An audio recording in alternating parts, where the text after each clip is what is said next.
All right. Is it working? Is it working? There it is. All right. Welcome. Welcome, everyone. Hi. Welcome. Thank you all so much for being here. Good morning, good afternoon, good evening, everyone. Where's everybody at today? See, a lot of people up in the morning. It's 4 in the morning right now in Australia. You're all very dedicated. Oh, 5. It's 4:55 in Sydney. Oh my goodness. So dedicated. Thank you so much for being here. Wow. Waking up at 5 a.m. Oof. Those are some tough hours for sure. See, I wake up around 7 a.m. and I still struggle. Except for last night, of course. I couldn't really sleep last night. I got 2 hours of sleep. So this morning I have a lot of energy because I've already had 2 Red Bulls.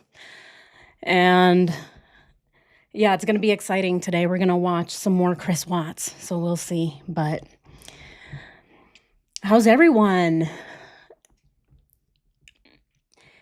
We have England in the house. We have Arizona, Alabama, Tampa, Florida. Welcome, everyone.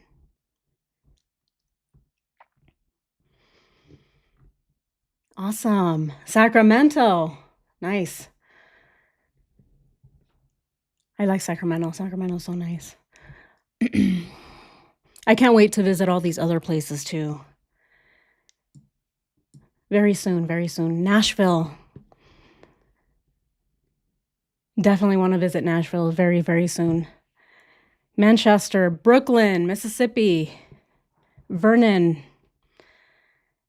Scotland, California, Toronto, Utah. Thank you all for being here. Texas. Love you all. Yeah, thank you all for being here.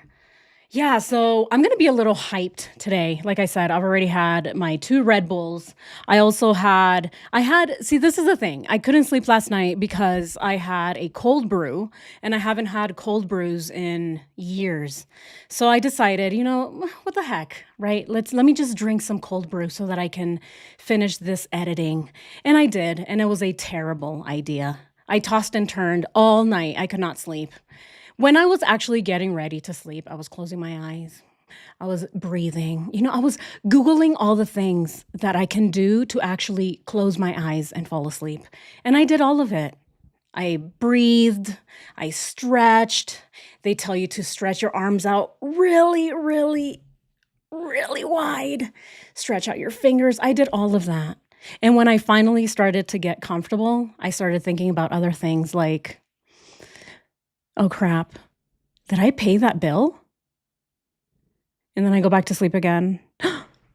When is taxes? Did I schedule my taxes already?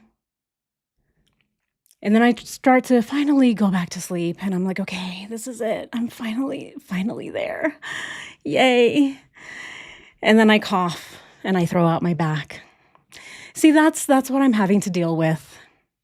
And then I'm having to deal with looking up how to sleep with a lower back injury that I just did to myself while trying to get comfortable. See, that's what happens when you're in your 30s. Nobody tells you this. No one tells you this. Everybody says, oh, once you reach your 30s, you're going to be at your prime. Yeah, I'm at my prime. I can feel every single one of my bones cracking at night. Every single night. I've already updated my mattress. I've updated so many things and still, yeah. I don't know what prime, but it's rough. It's rough out here. But I am getting a lot better. Thank you all so much for all your love and support, and especially all of your advice. I've been taking a lot of your advice. I've been doing a lot more activity. I've been stretching a lot. So every morning I get up and I stretch. Every morning I do my yoga. I've been moving a lot more. I'm doing a lot of strength training as well. So I am getting a lot better. And I'm able to sit for longer periods of time now, and I'm able to edit and film more. So very excited for the month of February. You will be seeing more videos from me, and I'm very excited to keep making them. But yeah, I made some changes, as you can see, to the microphone. I realized I didn't have to be right up on it like this because I ended up realizing that it sounds like I do ASMR. Is that what it's called? ASMR? Talking like this. I want to let you all know this here. You see that? It's my favorite chapstick. I've had this chapstick for 10 months. I haven't lost it yet.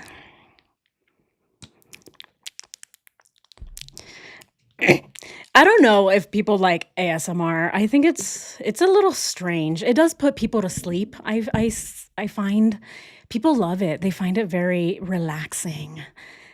I think it's kind of weird.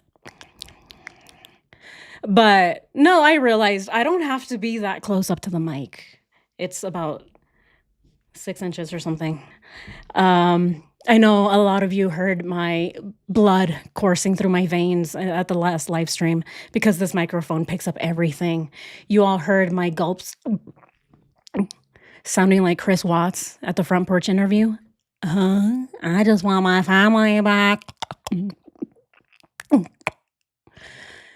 But I hope this is better. I hope this is better. I hope you can still hear me as well. And I'm also a lot more free to move. As you can see, there's way more room for activity now that I don't have to be that close up to the mic doing my ASMR sessions. I am curious though, if I do start a channel where I do just ASMR, I wonder how successful it could be. I'm joking. Never, never. I would never. But it's very interesting. I have seen a lot of those videos and it's something, I will say. But yeah, thank you all so much for being here this morning, or afternoon or evening, wherever you are in the world. Thank you all. I hope you are all doing great this Friday or Saturday. We are going to continue today with Behind Criminal Minds. I notice I keep doing this. I keep leaning towards the mic. Okay. This is another thing I learned. I've been following a lot of these stretching people. They say if you're having issues with your posture, to turn your thumbs up, put them out to the side, and then, ooh, I felt that. I don't know if you guys heard that. Did you hear that? Oh my God.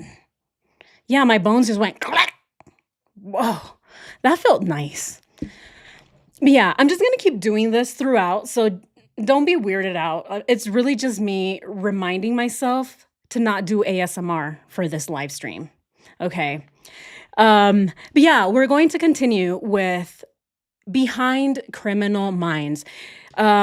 Check out this YouTube channel. They do an amazing work at putting these videos together for about Nichol Kessinger and Chris Watts. They do an amazing job and they do it very professionally. And I will say, I really do like this guy's voice. That's probably why I was trying to do the ASMR as well, so that I can sound just as good as Mr. Behind Criminal Minds. But yeah, check them out. They do an amazing job. Last time we left off where they were getting into Tallman, the guy, Dylan Tallman.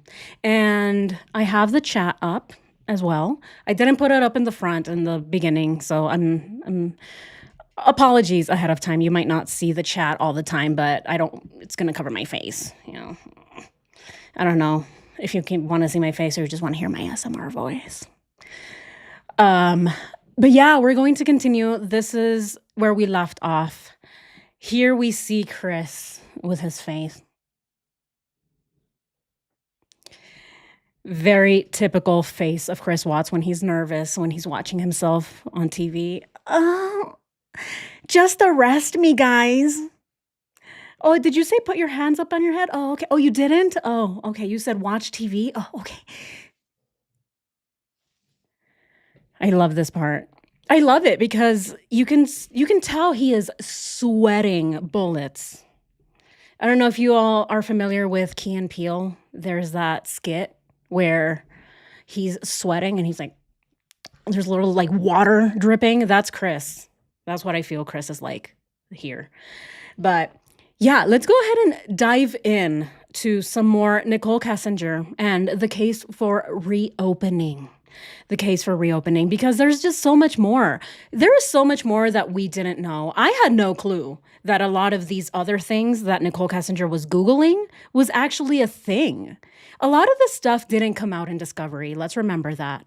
A lot of people, especially attorneys and people in the legal field, had to really go out of their way to get Discovery for Nichol Kessinger, because in the Discovery, you do not see anything really related to Nichol Kessinger. As far as the interviews go and footage on Nicole, very, very little, only minimal information on Nicole. So thanks to everyone out there that got all the footage and was able to do all the digging so that we can be able to see this case in a clearer light. But yeah, let's go ahead and dive in. I will be stopping, right, so that I can chat with you all. And again, I'll remind myself to do the. So if you hear bones cracking, it's okay. No need to call the ambulance. My cats got my back. Literally, they come and climb on my back and make me feel better immediately. But okay, without any further ado, let's get into Chris Watts and Nichol Kessinger exposed, the case for reopening behind Criminal Minds. My conversation with him, he Oh my randomly goodness. brought up It's that loud. Chris had told him that he was using the messenger service WhatsApp, the second secret app that Chris was using to communicate with Nichol Kessinger. Chris already Here we go. fight with Sinan and over this stuff. Like, I know he said something about using a WhatsApp, and the Right. only way you can access that WhatsApp is if you go on his phone. Wait. Chris said he had a WhatsApp account? Yeah, that's what he told me. Wait. WhatsApp. Hold on. It was WhatsApp. Has anyone from law enforcement ever asked you about this? No. So Chris admitted that he was communicating with Nicole over WhatsApp? Yeah, that's like Facebook. It's like Right. No, I know what it is. Twitter. It's That was part. It's, that, like it's a profile you have. Like we have. Yep, it's a Instagram. messenger service. So let's return to the very first entry from the Discovery concerning the day that Nichol Kessinger handed over her timeline of events to law enforcement. Okay, we're going to read this. Hopefully, you all can read it. The chat is kind of in the way. And I hope that the chat is big enough for you all to read at home when you're not here live. I do see it and it's tiny. It's really small. I'm like, what does that say? But okay, let's read this. So at approximately 1300 hours, so 1 p.m. So this person, so I believe it's the detective, met with Nichol Kessinger at CBI headquarters. I was introduced by CBI S.A. Kobach. We all know him as Kevin, the pizza boy / Verizon wireless worker, who had interviewed her several times previous to my introduction. We know this. We know that Kevin interviewed Nicole the entire time. Why? Who knows? Because he did such a terrible job. I advised Nicole that I am now her point of contact regarding this case and that Kevin would attend other cases he was assigned to at CBI. What? Nicole acknowledged this information. She probably went, oh, really? But I kind of like Kevin. I could text him at like 2 a.m. So I bet Nicole was probably really upset about this. and then acknowledged this information and presented to me a 7-page type document that she generated containing notes of the events that she had recalled, supposedly. The events documented reportedly occurred between June 25th and August 13th. So we are going to assume that this is true, that Nichol actually set her eyes on Chris and started talking to him and began this relationship with him in June 25th of 2018. And there is evidence to back that up. We see the text messages between them. And Chris has also said it himself that they started seeing each other right before him and Shanann left for a work trip. So she wrote something, apparently, handed it over to the investigator. Then it says, I advised Nichol I would review the notes she provided me along with the reports and recordings from all the previous interviews and contact her with any follow-up questions I may have.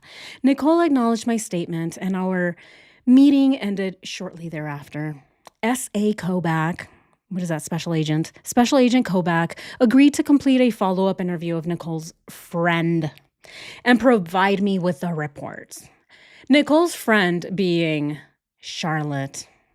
While at the CBI headquarters, I took custody of Nichol's cell phone, an iPhone 6. An iPhone 6, everybody. Remember, she goes left and right, lying up and down. I don't know how to turn on my Wi-Fi. I've always been an Apple girl and now Android, and I just don't know anything about either phone. Can we bring me back the BlackBerry, please? I want the Blackberries. Yeah, those are way better. I like the buttons. I like when you can press them, I can feel the buttons. They feel real to me. These phones aren't really real. She starts making up all kinds of excuses as to why she can't access her Wi-Fi. But she surrendered her iPhone, which she had previously surrendered to Kevin. I placed the cell phone into evidence and entered the CBI chain of custody form in the case. Nothing further.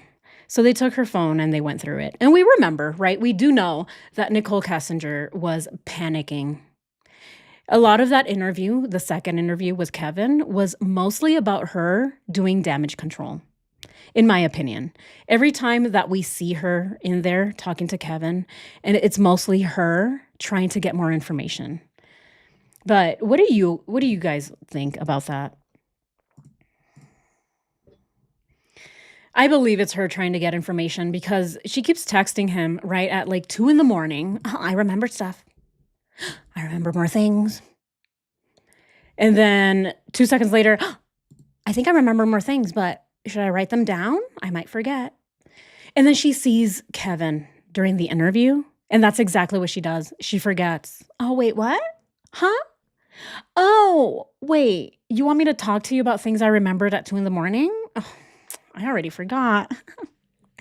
That's her the whole entire time. So I think it's very interesting that she drafted up her own report. Luckily, this was way before AI. Let's remember AI was introduced to the public in 2022 as ChatGPT. So this was way before that. So she wrote it herself. I'd be interested to see what kind of nonsense she wrote in there. What do you all think? What do you all think she actually wrote? Before we even get ahead of ourselves. We'll watch it, I'm sure, but I'm just wondering. My guesses are there's probably a paragraph in there written by Nichol's cousin. Yeah. As her character witness. Hello, I'm Nichole's cousin. I'm her character witness. Writing it on a little sticky note. Oh, my name is Nichol S. Cousin. Kuzin. Yeah. And the S is not separate. It goes together with the Nichol. So it's actually Nichols. That's my name, Nichols cousin. I don't know. I can't say for sure that Nichol's cousin put in a paragraph as a character statement, but that's just my guess. What do you all think? Yeah, the only person who didn't know NK was fishing was Kevin. So surprising too, because I bet he knows that Nicole likes camping and she likes being outside and going outdoors. Oh, I love it. So I'm sure she also loves fishing, but he didn't pick it up. She was literally throwing the lure at him. Hey, Kevin. And Kevin didn't get it. He's like, huh? What is that? What? I don't know what that is. Let me go call my IT guy, is all he says. Let me go get the IT guy for you. I don't know anything about anything. I don't know. I just got hired yesterday. They told me I'd be good for the job. So inept, in my opinion, inept. She want to read. Yes, read. Nicole always talking about reading. Oh, reading is so good for you. I forgot to mention I did incorporate that into my every morning routine. I stretch, I do yoga, and I also read. Just read. It's so good for you guys. I read so much. It's definitely healing my bones. I can feel it, the back of my neck. There's a B, a C, and an F stuck back there, holding my joints together. Yeah, she also loves skiing on the sand dunes. And Chris looking at her, oh, you're so sexy, babe. Oh, so cringe too, because it's not even anything natural that Chris would say. He's filming her. He's like, oh, babe, you're so sexy. It's so unnatural. You can tell that Chris doesn't say those things, but he's trying to make his new girlfriend feel sexy. He's so ridiculous. Yeah, how many safe houses does she have? Good question. She does mention that she has a lot of safe houses. Oh, no one's going to find me. The media can look everywhere, but I have so many safe houses all over town, all over Colorado, and all the four corners. No one knows where they're at, but there are the four corners of Colorado. Yeah. No one knows where the four corners are. Where is Colorado? She does the most. But anyway, let's go ahead and continue with whatever else she said. Enforcement. And let's read this together. I advised Nicole that I would review the notes she provided me along with the reports and recordings from all previous interviews and contact her with any follow-up questions I may have. Nicole acknowledged my statement and the meeting ended shortly thereafter. While at CBI headquarters, I took custody of Nicole's iPhone 6, which she had previously surrendered to Agent Kobach. I placed the phone into evidence and entered the CBI chain of custody form into the case file. Nothing further. I believe the evidence supports that the day Nichol Kessinger handed over her timeline, she knew that she had to get ahead of what she thought law enforcement was about to find on her phone. The countless deleted WhatsApp messages and the Yes. I am so glad that this video came out after. This is insane because we're doing this series right now. If you're all new to my channel, we've been doing this series. We already finished the first interview with Nicole and Kevin, and that is, let me tell you, the things that Nichol Kessinger does, this woman deserves an Oscar. Not really, I'm joking. She's a terrible actress, but it's insane what she does, and especially the second interview. This second interview is so obvious that she's trying to get ahead of what the FBI and the CBI already have on her. She's texting him, letting him know, oh, I remembered more things. But in my opinion, it was so that she can just get in there and try and get more information. Fishing is what she was doing. She was on a fishing expedition. She was out there trying to get the big tuna. The big tuna being Kevin, of course. He's over here like a fish out of water, flopping. Oh, hi, yes, Nicole. Doing everything that Dwayne tells him to do. Oh, no, you can't ask my daughter those questions. And the guppy, he's like, oh, okay. I don't know why I called him a tuna. He's more like a goldfish, in my opinion, or a beta. Let's continue. The hundreds, if not thousands, of text messages between her and Chris. It's why Nichol Googled, can cops trace text messages? And how long do phone companies keep text messages? Because she truly believed that whatever she had said to Chris and whatever she knew about the crimes he committed, she was about to be found out by law enforcement. Yeah. And if you still aren't convinced, listen to this. You think he's gonna take this all the way to trial? Oh, spoiler alert. Oh no, we're not here yet. We're not here yet in the series. Spoiler alert. I'm sure we've all watched this before. It says whispering, nervously. Do you think he's going to take it all the way to trial? She asks. I do. Right now. Have they gotten no discoveries yet? No. They have some stuff. Do you think that's gonna change when they get those? Do they know that I'm like one of your witnesses? They have to know. Oh my God. Do they know I'm like... Do they know that I'm your witness or like stuff? What is she doing? This is not an exaggeration. I mean, it is, of course, but she is very doing her ASMR with Kevin.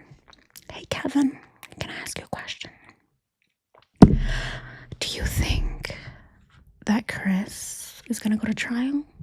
I'm the witness. And of course, Kevin is like, yeah. Yeah, I think everything's going to be okay.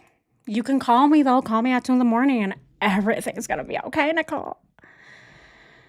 But she's here saying, yeah, is everything going to be okay for me after I leave here, Kevin? Because in my opinion, doing this interview, and we're currently in this series, every time that she's asking Kevin a question, it's about the text messages, it's about the trial, it's about Charlotte, it's about the media. Everything is mostly about her. How is she going to feel safe? How is she going to move forward in life? Oh, I don't want people to think that I'm an outcast. I don't want people to think bad of me. Yeah, the whole time she was supposed to be here giving information. Let's remember, she was texting Kevin at 2 a.m. saying, I remembered more things. I'm helpful. And then she shows up at the interview and doesn't remember anything. So why is she even a witness? What do you all think?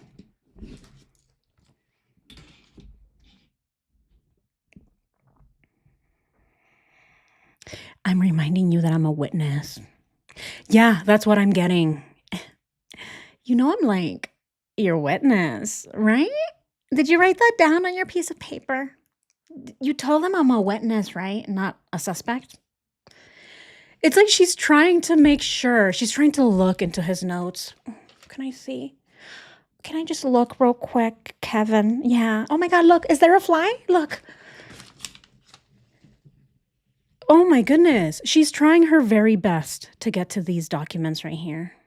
And she's using her body. Hello, Kevin. You might never see me again. This might be the last time we meet. What's in those papers? But anyway, let me know what you all think.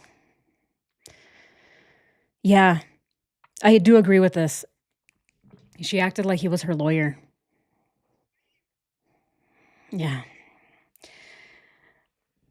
Exactly. That's the biggest thing. That's the biggest thing, Janet. Innocent people don't run and hide. This is the thing. She ran and she hid. She did Google Amber Fry book deals, but she never wrote a book. She hid. Probably because she knew what the media and the public already thought about her. And I think a lot of it was projection. She was projecting her own guilt.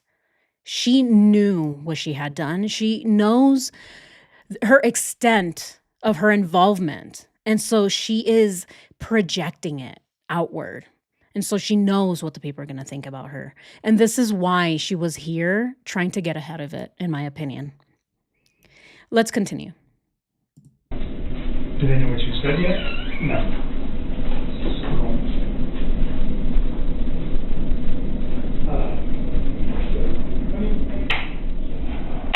These are the very last words that we have from Nichol Kessinger before she would virtually disappear from the face of the earth. The very last thing she ever said to law enforcement was asking them about whether or not Chris was going to take his case to trial. Every single time that Nichol met with law enforcement, she would ask about this same issue, wanting to know in the very first days after the crime how long the case would take, showing a clear concern about her being called as a witness, which sure helps to explain why her father said this now infamous statement. Yeah, I'm with you. We definitely need to accelerate the case, because the more it takes, the less sure that they are of situations. Ladies and gentlemen, why would Nichol, a supposedly innocent witness who had nothing to hide, need to accelerate the case? As her father said, the longer it takes, the less sure they are of things. What does that even mean, Mr. Kessinger? Why are you so concerned about this case dragging on? It's almost like you know your daughter has something to hide. I like that he calls him Mr. Kessinger. I call him Daddy Dwayne. Daddy. I call my daddy when I need help. Oh, Daddy, I'm in trouble. We need to do some damage control, Daddy. Yeah, that is the biggest question that we all have. One is, why was Daddy Kessinger allowed in the room with her? And second, he's over here trying to speed up the case as if he has any say in it. Oh, let's just do this faster. Let's close this case as soon as possible, because the more you dig, the more you'll find. And somehow Kevin didn't think this was weird. Look at him. He's just writing notes. Okay, yeah. Yes, sir. Yeah, okay. How do you spell that? Oh, okay. N-O? No, okay. No, don't ask that. Okay, sir. I'm so sorry. The whole time, he was so passive. The whole time. Kevin is one of the most passive investigators I've seen in any case, in any of these interviews, for anybody. When we watch cases in any type of true crime documentary or commentary or anything that we're watching true crime related, the investigators all seem very competent. They all seem like they actually want to get to the truth. But this is the weirdest case in that the police just seemed to go along with whatever Nichol and Dwayne Kessinger was saying, which is so strange, especially in a murder investigation as gruesome as this one. An investigation that was all over the news. Everyone knows about this case, everyone in the world. Lots of other family annihilators everywhere, but for some reason, Chris made it to the top. Everyone knows who this guy is. And I don't know, should I even say the top? He made it to the bottom. He's at the bottom of the barrel. Everyone knows the disgusting and vile human being that Chris Watts is. And somehow this was allowed to happen. Thoughts. What are our thoughts on this? I know we always keep coming back to this, but it's one of the big reasons why I believe that this case was never fully solved.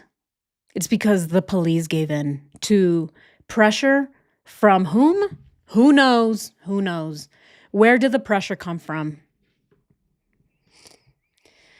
Yeah, Kevin's been told to take it easy on NK. Yep.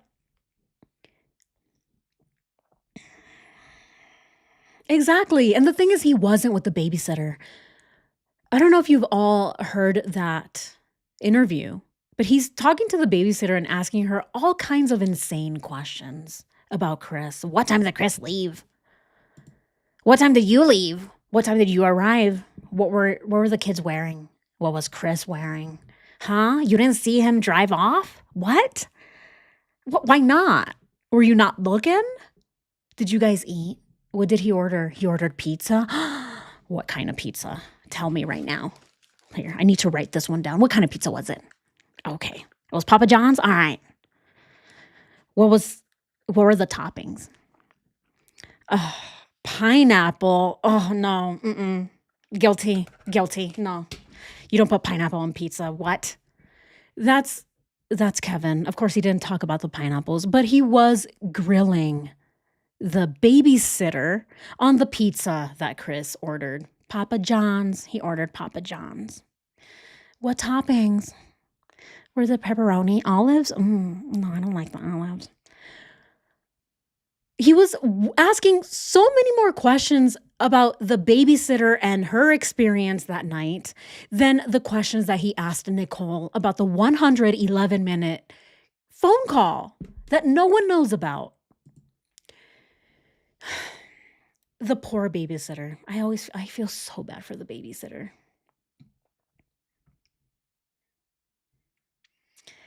NK in the room. Do we have NK in the room? Oh, no. That's what we got moderators for. Thank you all so much, by the way. I appreciate you all. It's a lot of work moderating chats, especially when you have trolls. Thank you all. But anyway, let's continue. And you are doing whatever you can to help her get away with it. Those on Watts Island know over the years many have wondered why Nichol Kessinger's father was even allowed in that room, witness or not. Why he was even given so much authority when he had none. And the theories are seemingly without end. But one thing remains true no matter how much time passes. There is no statute of limitations for homicide. And the lies that Nichol Kessinger told throughout her timeline would not be the only thing that would point to her complicity. And while they may be more subtle, once you see them, you will never be able to unsee them ever again. Look at the way she hugs herself. Recently, I began reading a book covering the life, crimes, and subsequent incarceration of Charles Manson. The book discusses the rise and fall of the man that many knew as Charlie. How by the time the world became aware of his name, his infamy was already well known to those whose lives he had affected and whose choices he had deeply influenced.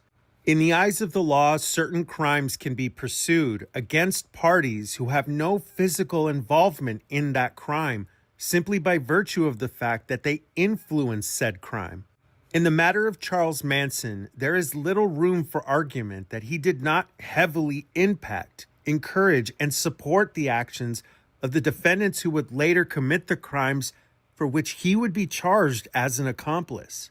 When we see the Manson case through the lens of his influence over the people who committed those crimes, we all seem to have no issue understanding why he was charged and convicted. Unfortunately, the same cannot be said in Weld County, Colorado. At least. See, we've talked about this in the past. We've talked about this before. That people like Charles Manson, he wasn't even there. He wasn't directly involved. He didn't do any killing. He just pushed his cult followers to do them. And he is in prison. Everyone knows Charles Manson. People know him as a serial killer, even though he technically is not a serial killer. By FBI standards, a serial killer is someone who has murdered 3 or more people. So by FBI standards, Charles Manson is not a serial killer, but he's serving time as if he committed all those crimes. But that's because he was the mastermind. He was the mastermind. So many other cases like these. There's also that case about the pizza delivery guy. Not Kevin. We're not talking about Kevin. The other guy. The guy that had he had like a bomb strapped to his neck. There was a Netflix documentary about it, Evil Genius. Same thing, same thing. Who was the mastermind? And is that person in prison now? Yes.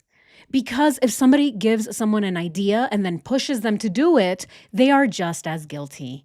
And for some reason, for some odd reason, Nichol Kessinger,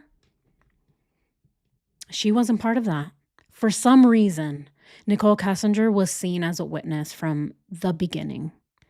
And this is what we're seeing here. We're seeing this guy stand here and talk about Nichol Kessinger. And it's very interesting to see Rourke talk about Nichol. When he's questioned about Nichol, you will see he gets really fidgety. He starts to do the Chris Watts shake. He starts rocking back and forth and getting all weird. Yeah, well, yeah, Nichol. That's how he behaves every time he's asked about Nichol, which to me is very telling. I think that he's covering something up. He's lying about something. Let's go ahead and watch this. Hopefully we'll see his demeanor change when he's asked about Nichol. So I think, yeah, hopefully this little part is long enough so that you all can see it. At least for now. However, Oh, it for just wasn't. a moment, let's see if Oops. those same elements of influence, coercion, or encouragement are plainly visible within the body of the discovery evidence given to us by the Weld County DA. In the days after June 14th, when Nichol Kessinger left Chris Watts' residence in a tiff over the fact that she had seen his perfectly happy life up close and personal, she Yep. I also did see, yeah, Manson is dead. That's right. He passed away like a few years ago, I believe, right? Yes. The straight up Jezebel. And that's what Chris calls her too. He calls her the Jezebel. Oh, I followed the strange perfume of a woman. I had everything I could ever want. I don't know how I followed the strange scent of this woman. It was body odor, in my opinion. That's what he was chasing. What is that smell? Are those armpits? It was the body odor, I bet, because of all the camping. I should know. I do camp. I do have a lot of things in common with Nichol Kessinger. I like to camp, so I know it was body odor that Chris was smelling, in my opinion. And he liked it, apparently. He's like, what's that musty smell? Give me that must. He ended up annihilating his whole family for that smell. So strange. The brain of this man. How? I don't get it. I don't get it. The thing is, men would kill to have what he had. That's the thing. That is what's so ironic about this, is that men actually would give so much to have everything that Chris had. Men would give everything to have a family, to have a wife, to have children, to have someone there to love them, to care for them. Lots of case studies on this. Men tend to live longer in marriages. They benefit a lot from marriages. And the fact that Chris annihilated his whole family, something that a lot of men strive for. This is what men want. For the most part, right? And not all men, of course, but for the most part, men want to feel, like they belong. They want to feel like they belong in a family, in a community, right? We have the whole male loneliness epidemic going on right now. And then you have this idiot annihilating his whole family, and now he's also lonely. He's lonely, but he's in a cell now, in prison by himself. Oh, where's my chicken and carrots? Oh, I don't have it anymore. Oh, it's okay. I'll just eat this tuna paste or whatever, fish and some type of mackerel. And that's the thing that is so strange to me, that he killed his family when anyone would give anything for that, to feel the love of those children. His daughters loved him. You can tell, you can sense it through the videos. You can see just how they would run up to him and, oh, daddy, and how he would play with them and everything. And It's so strange. I will never get over this case, but it's so weird to me how he just somehow dissociated from all of that. The 6 weeks that he spent with Nichol, that was enough time for him to see his family as disposable. He convinced himself, he brainwashed himself to not feel anything for the victims. He saw them as obstacles, which is so crazy to me. It is such an interesting part of the mind of these people, right? Killers, any type of killer, but especially family annihilators. You're murdering your family. That is insane. How do you do that? And how do you do that for another woman, for someone that you just met, for a coworker? You're going to dispose of your entire family, an 8-year marriage, and a baby on the way. He wanted the baby, by the way. He's the one who wanted it because he wanted a change in his life. And then he saw the change and he's like, no, I don't want this anymore. I want the new piece. I want that one. She's way more fun. She takes me camping. We go to the dunes. I get the exfoliation treatment. We go see NASCAR and see the cars go round, round. I love her. It's so dumb. Like that's what drove him to kill his family, NASCAR, and going to the dunes and playing Twister every now and then.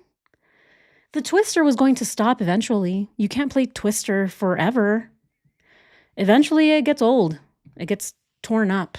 You need to keep folding it, putting it back in the box. You keep opening it back up.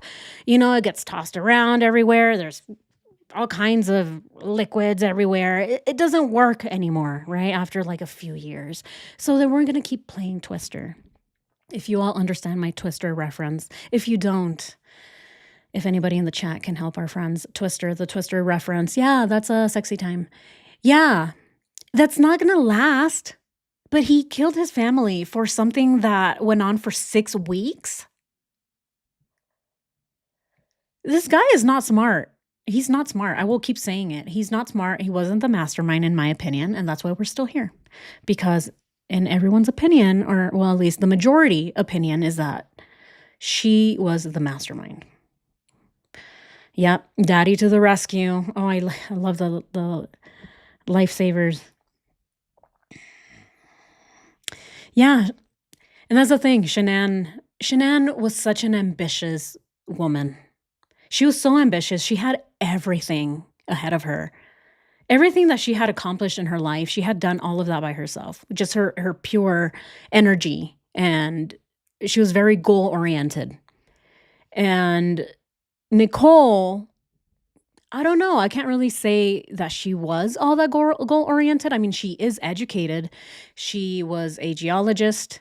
Who knows if I doubt she still is. But it says a lot about Nichol that she's intelligent. But I wouldn't really consider her as ambitious as Shanann was. And I believe that that's a lot of the jealousy and the envy that we saw from Nichol, as well as, unfortunately, Shanann's in-laws. What do you all think? Yeah, Shanann blew her out of the water. Shanann blew a lot of women out of the water, apparently. That's the thing. People are very threatened by strong women like Shanann. It's a sad world we live in. People are threatened by that. Yeah. NK at everything temporary. Yep. I mean, we see that, right?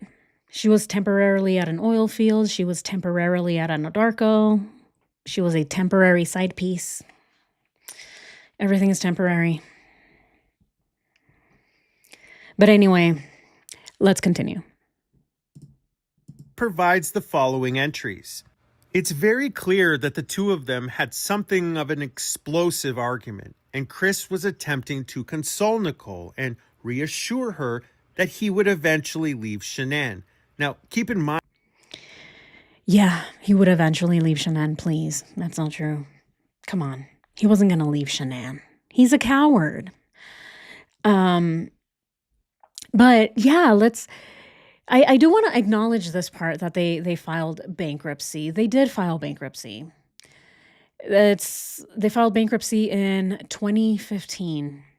They were living out of their means, I will say that. But how many Americans, and not even Americans, other nations, how many of us live outside of our means? A lot of us try not to, but it's very difficult when you live in a world of consumerism and keeping up with the Joneses. I don't know if we've seen that movie. There's a movie called Keeping Up with the Joneses, and it says a lot, especially about the American culture and how everyone is constantly competing with one another to be better than our neighbors, to show that we have more, that we're doing better than other people. This is what we see on social media. A lot of social media, and I do agree. That, yeah, a lot of social media is fake. We should never believe everything that we see on social media, because things that people post on social media are just what they want the public to see. So it's not always based on reality. And so, yeah, but that's the thing. That's the thing. Yes, they did file for bankruptcy. However, I do see that Shanann did try her very best to have the things that she wanted to have, although it was outside of her means. She was still trying. She went into this MLM, which I will say, I know that MLMs are evil, you guys. I know this. I know that. But again, this was Shanann trying to do better for herself, better for her family.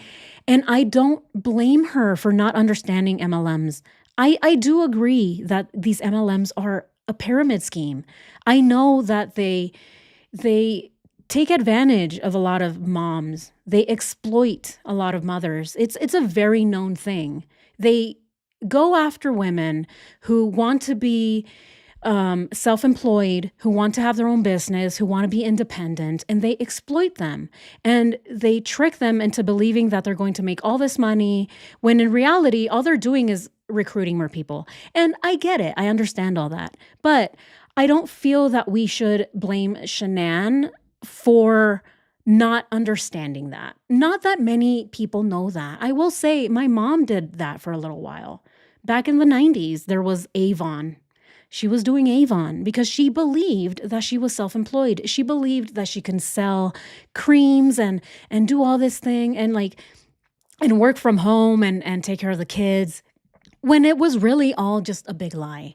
But this is these companies targeting women who want to be self-sufficient, who want to be self-employed. And I just don't blame Shanann for not understanding MLMs. She was trying her best. She was putting in the effort, something that Chris never did. What was he doing? He went from there to there to there, and he was just doing what Shanann was telling him to do. Hey, Chris, help me with the laundry. Hey, Chris, help me with the girls. He needed to be told what to do every single time. And Shanann was trying to figure it out. Yeah, was she living outside of her means? Yeah, I do think so. Yeah, I do agree. But she was trying her best. The best that any mother could do with a partner like Chris. She was basically a single mom. She got a little bit of help from Chris, I will say that, but she was the brains behind that whole relationship. She was the one that guided him and guided that family forward. And although she made mistakes, but she was trying her best. She didn't quit. She went and became a salesperson. She was doing her very best to get out of that debt. And I won't fault her for that. I will not fault her for that. But I do agree. I've read your comments. I do know several MLMs. They're bad. These are evil corporations, evil companies. The whole model of how MLMs work, it's predatory. It's very exploitative. And so I agree. I do agree. And yes, she was living outside her means, but I mean, so was Chris. And again, I don't believe I don't believe for a second that Chris actually bought her a $12,000 ring. I do want to ask you all that. We did read chapter 4. Was it chapter 4? Chapter 3 of Cindy Watts's book. In it, she mentions that Chris supposedly bought Shanann a $12,000 ring. Do we really believe that? What do we think, chat? Do we believe that he bought her a $12,000 ring? $12,000 is insane. I will say $12,000 is ridiculous for an engagement ring. That's a lot of money. But I don't think that he actually spent $12,000. I think that Chris was making a lot of things up. I think he exaggerated a lot of things. And I did find a common theme here that Cindy said 12 hours, right? She said, Shanann made him drive 12 hours. And now all of a sudden, this ring is $12,000. 12 seems to be someone's favorite number. Either that or it's just a coincidence, really. 12? 12 hours he drove for a helmet that he forgot, and he spent $12,000 on a ring. I don't believe it. It was probably closer to $6,000, but he likes to inflate it, either to make himself seem better, to make himself sound like he can provide for his future wife, right? He's making himself sound like, oh, look, Mom, I got Shanann a $12,000 ring. And of course, Cindy's like, oh my God, $12,000, but Chris, you're not Prince William or Donald Trump. She says, my son is just Chris. He's Chris from North Carolina. He's not Prince William, guys. Oh, I feel sorry for my son. Oh, because he chose to buy an expensive ring. Again, he's a man. Grow up. Stand up for yourself. Say no. If you don't want to buy this $12,000 ring, don't get it. Hello, boundaries, people. And this is the thing. We have to set boundaries and we have to respect those boundaries. But just because someone, even if it is true that he bought a $12,000 ring, again, you don't murder your family just because you let yourself be stepped all over, just because you allowed yourself to be a doormat. It's insane. Again, it's insane. A lot of excuses in that book. If you haven't seen that video, it's a hard one because it's a hard read. And it's very difficult to see what the grandmother, let's remember, I'm not even going to say Chris's mom, the grandmother of Cece, Bella, and Nico is saying about the mother of her grandchildren. It is insane. It's tough, I will say. So if you have the stomach for it, I'd say go watch that video. But anyway, let's continue. Kessinger's alleged oh my goodness, involvement. I just rewinded everything, you guys. I'm so sorry. Where were we? Okay, right here. Now, keep in mind that she's also claiming that at this same point in time, she keeps telling Chris over and over and over again that he should be working out his relationship with Shanann and essentially leave Nichol alone. Now, remember what Nichol is about to say and hold on to it, because it's going to become very relevant in just a moment. Yeah. What happened to the ring? Somebody else said, the real Brandy, in the bankruptcy, her ring values at $1,000. The resale value of that ring too, right? Why would you buy a $12,000 ring? It's not going to sell for $12,000. And he tells Nichol, oh, this is a nice rock. I think I'm going to sell it. This is a nice rock. And Nichol tells him, just pawn it, man. I pawn stuff all the time. I pawn stuff occasionally. Just pawn it, man. I don't think that ring was worth that much, to be honest. It definitely did not resell for anything over than $1,000. Yeah, it is odd to tell your boyfriend to pawn his wife's ring after one day. Remember, they had still been missing. They were still missing. They were still missing, and she told Chris, "Pawn it, man." Oh, she's gonna come back, right? She's just missing. Oh, she just went for a walk in the park? Oh, pawn it. What do you mean pawn it? What is she gonna do when she gets back? Where's my ring, Chris? I don't know. I pawned it. I didn't think you were gonna come back. Chris, I went to the grocery store. It's like, really? She already knew that Shanann wasn't coming back. That's why she told Chris to pawn it. Why would anybody tell their boyfriend to pawn the ring of a missing wife? Who says that?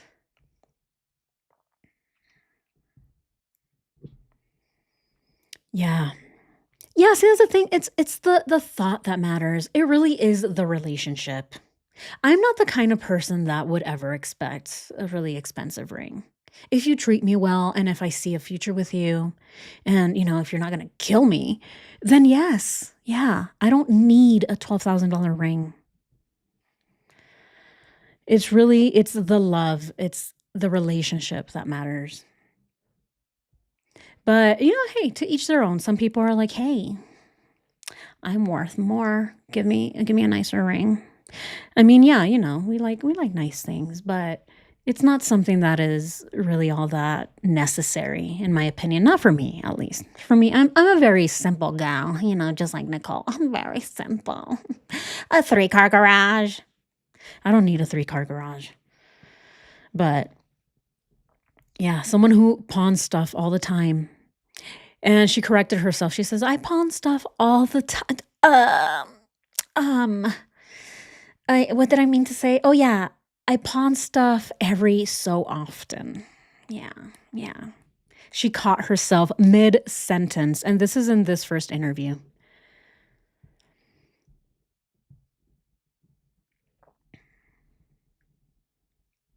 Yeah.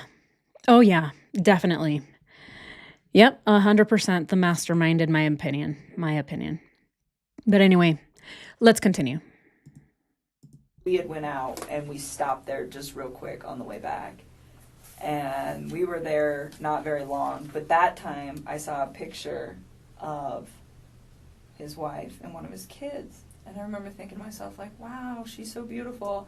And I took a step back and I was just like, this man has a gorgeous house. He has beautiful babies. He has a beautiful wife. He has an awesome job. Like, why would he want to leave this? And I remember talking to him about it, and that was the first time that I tried to actually say, what do you think about not separating from your wife? Like, what if you really try to work on this? And he had expressed to me that we've tried to work on this, and it's not working, so that is why we're separating. Now, despite Nicole's supposed pleas encouraging Chris to stay with his wife and go work things out, she claims in her timeline that Chris is the one who wanted to leave his marriage because he had never met anyone like Nichol. Oh my God. He's never met anybody like me. I was such a breath of fresh air, she says in the interview. I really think that I was just such a breath of fresh air for Chris. He was drowning in that relationship. I was just so good for him. I told him to read. Nichol really does believe that she is this special thing. I'm a special thing. Oh, he's never met anybody like me, she says. And by this, I get the impression that it's just that she's outdoorsy. Oh, she doesn't wear makeup. Okay? I don't wear makeup. I like going outdoors. I like to sweat. I like to be musty. I don't need all this materialistic stuff, Chris. But I do want a 3-car garage, for your sports car, Chris, I don't need a sports car, but I drive a very expensive 4Runner. Again, this is the thing with Nichol. She was making a lot of assumptions based on what she was seeing. She saw the Lexus and was like, oh my God, how much was that? But her car is not cheap.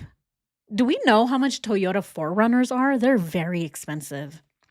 She's very materialistic too, in my opinion, because if she wasn't, she would be riding around in a scooter, one of those Lime scooters. Just put in 10 cents and let's go. Let's go, Chris. Hop on my back. Let's go, my love. I don't know why she didn't just do that. Just ride around in one of those scooters, the broken ones in the street. End up with broken bones left and right because those things are dangerous. But no, that's not what she wanted. She wanted a nice 4Runner. No, it's got to be the nice one too. It's got to be the year, the model. The model's got to be the same year it was made. Where was it manufactured? I don't want it if it was manufactured in other places. No, it needs to be gold plated. But then she calls herself non-materialistic. I'm just a simple gal. Look, I have wheat in my mouth. I don't need toothpicks, Chris. I just use my hair. Look, I have something in my teeth. Oh, it's okay. Look, I use my hair. Oh my goodness. But she calls herself so simple. Oh my God. I'm so simple. But she only eats chicken, carrots, lobster, lazy dog. Yeah, I do believe, she really does love herself. You do need, I agree, yes, you do need 4-wheel drive. You do need 4-wheel drive in Colorado, yeah. But a lot of those Lime scooters have snow chains on them. I don't know that for a fact, but I've seen them. I've seen some people put chains on those things, and of course they go flying off, so don't do it. It's not recommended. Yeah, a simple gal. A simple gal and her cousin. That's my cousin. Beep. Her smoke detector going off in the back. Beep. Can't even replace the battery. She's replacing it with her old batteries. Oh, where's that remote? I think those batteries still have some juice in them. Where is it? Oh, whatever. Let's just take the batteries out of this thing. Who cares? That's why it's always beeping, because she never replaces it with any fresh batteries. Oh, yeah. But she cares a lot about her 4Runner. I want my 4Runner. Anyway, let's continue. Before. Now, let's be serious. If he had just divorced Shanann like he should have, technically, this would have been his second ever girlfriend. But in Nicole's notes, she boldly declares that she told Chris that he better be choosing her over Shanann because it's what's best for him and his children. Wow. And then she completely withdrew from being intimate with Chris. Wow. That's when she says, I did not want to be intimate with him. She was withholding the twister. No more twister for you, Chris. I put it away. It's in the closet. No, let's play spades, yeah? Well, let's play Connect 4. I like Connect 4. Yeah, it's nicer. It's easier on the bones. Yeah, she was withholding twister from Chris. Because in my opinion, this is how she seduced him, one, but that's how she controlled him as well. I think that a lot of it was love bombing at first, and of course Chris was just so lustful. He's like, oh my God, this is the first girl to ever pay attention to me. So he had a big head. His eyes got even bigger too. The one that rotates, it's just like a Ferris wheel. Oh, the iris is like flying off. But that's what I think. Yeah, I think that she was withholding twister from him as a way to keep manipulating him and controlling him and telling him, hey, Chris, just remember what you have with me. Remember, the things you have with her, you don't like those. No, you have too much responsibility, Chris. Remember what I give you. We play twister every night. We go camping. We go see the cars that you like. They go vroom. And I deal with it because I like the vibrations. I love it. So I'll sit there with you and watch NASCAR all day, my love. But you need to choose. Choose. I believe that this is exactly what happened. That she was giving him ultimatums. And she was letting him compare his two lives. letting him think about it. Think about it, Chris. Think about how much fun you've had with me in the past 6 weeks and how miserable you've been with your wife for the past 7 years. All of this was a comparison game, I think. I really do believe it.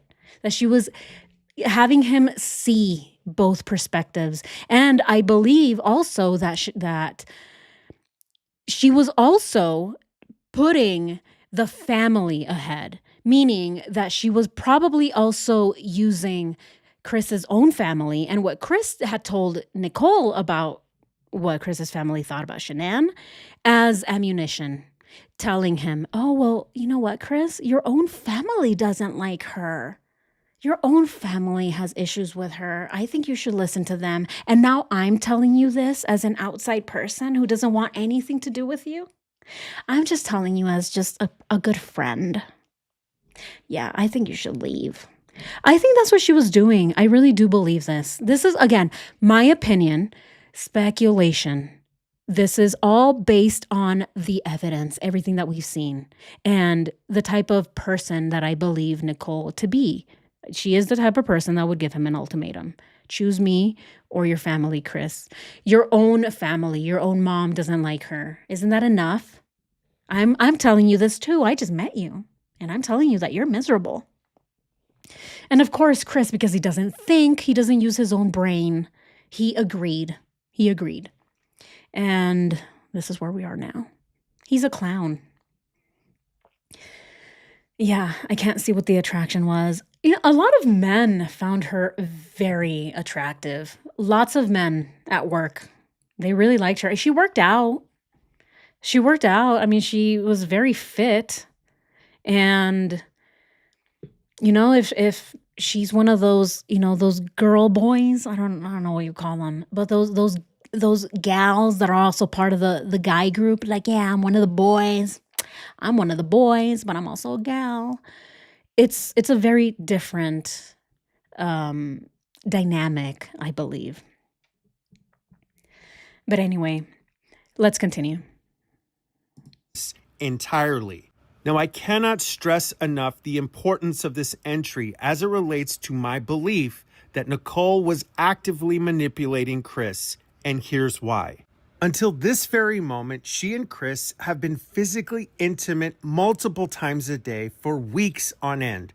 And that's relevant because now she's taken that intimacy away from him while simultaneously telling him to go be with his wife. Oh, please. Now, even if there's a universe where Nichol did actually keep telling Chris to go work out his marriage with Shanann, which for the record, I do not believe, you don't need to be a psychiatrist to understand just how manipulative those actions would be. But allow me to demonstrate. Listen, Chris, you need to choose me because it's what you and your wife think is best for you and your kids. And oh, by the way, I really don't want to be intimate anymore. I think you need to go work things out with your wife. It's very easy to see how she can claim to have told Chris to go work out his marriage, and without context, it might even sound completely innocent. But with context, in light of everything we know about her, it transforms into something far more sinister that can easily become the subtext for his motivation to commit those crimes. Yep. And sadly, it only continues to get worse. Immediately after Nichol takes physical intimacy off the table, Wow. she then tells Chris, oh, and by the way, I've been asked out on 2 dates, and one of them, I was stood up. What? Chris Watts is 33 years old at this moment in time. He has been in one relationship in his entire life, and the girl that he is now completely obsessed with has just taken away their physical relationship and is now pushing him away, telling him to go back to be with his wife after weeks of sending him nudes, talking to him for hours a day, seeing him constantly, and spending countless hours with him outside of work. They went on dates in their homes, dates at restaurants, meetings in public parks and arenas, and Yeah, see, this is manipulation. I don't know what else to call this. This is straight manipulation. When you're playing mind games with someone, oh, choose that person or me. Oh, by the way, I've already been asked on many dates. That is manipulation. She's using other things to try and convince Chris to choose her. Choosing jealousy as a way of controlling him. Again, this is Chris, the chubby guy. He went from being a chubby guy to dating Shanann, and then he started to get fit, and he finally got the attention of this woman. Prior to that, Chris was not even really dating. We've heard this from Cindy herself. Cindy says it. Oh my God, my boy never even had a relationship. He never even rebelled, she says. That's because Chris was always a very quiet and shy boy. Oh, he was so timid. He never asked anybody out. He didn't really have that many relationships. And Shanann was the longest of his relationships, the only true relationship that he ever had. And here comes this woman who is showing him all the attention. Oh my God, Chris, I love your muscles. Oh my God, you're so ripped. Really? Oh. What's your macro intake like? Oh, really? What's your BMI? Oh my God, insane. What's your fat body first? Oh my God, really? 5%? Oh, that's impressive, Chris. Oh my God, you're such a strong man. And all of that got to his head. I'm pretty sure. How could it not? How could it not? Being in a relationship with only one woman for your whole life, and now this woman comes in, right? The guy, the one that all the guys at work want to get with. Everyone sees Nichol and they're like, oh my God, there she is. Oh, there's Nikki. And then here comes Chris, the dum-dum. Oh, hello, Nichol. She shows a little bit of interest in him, and all of a sudden he's like, oh, I'm too good for my family. Screw them. I found another one. Look at her. She's pretty, ain't she? In my opinion, this is just my opinion, Shanann was way, way more attractive. She's way more pretty. Not only was she just physically prettier, but it's also her personality. I think it's what's inside is really what shows if you're an attractive person or not.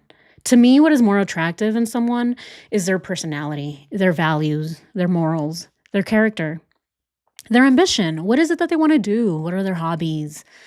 What are their goals? Like what do they like? Do they like going outside? Like what do you do? And also, how do you treat others? And how do you treat yourself? It's the most important thing. How do you treat yourself? How do you see yourself? Do you love yourself? Do you respect yourself?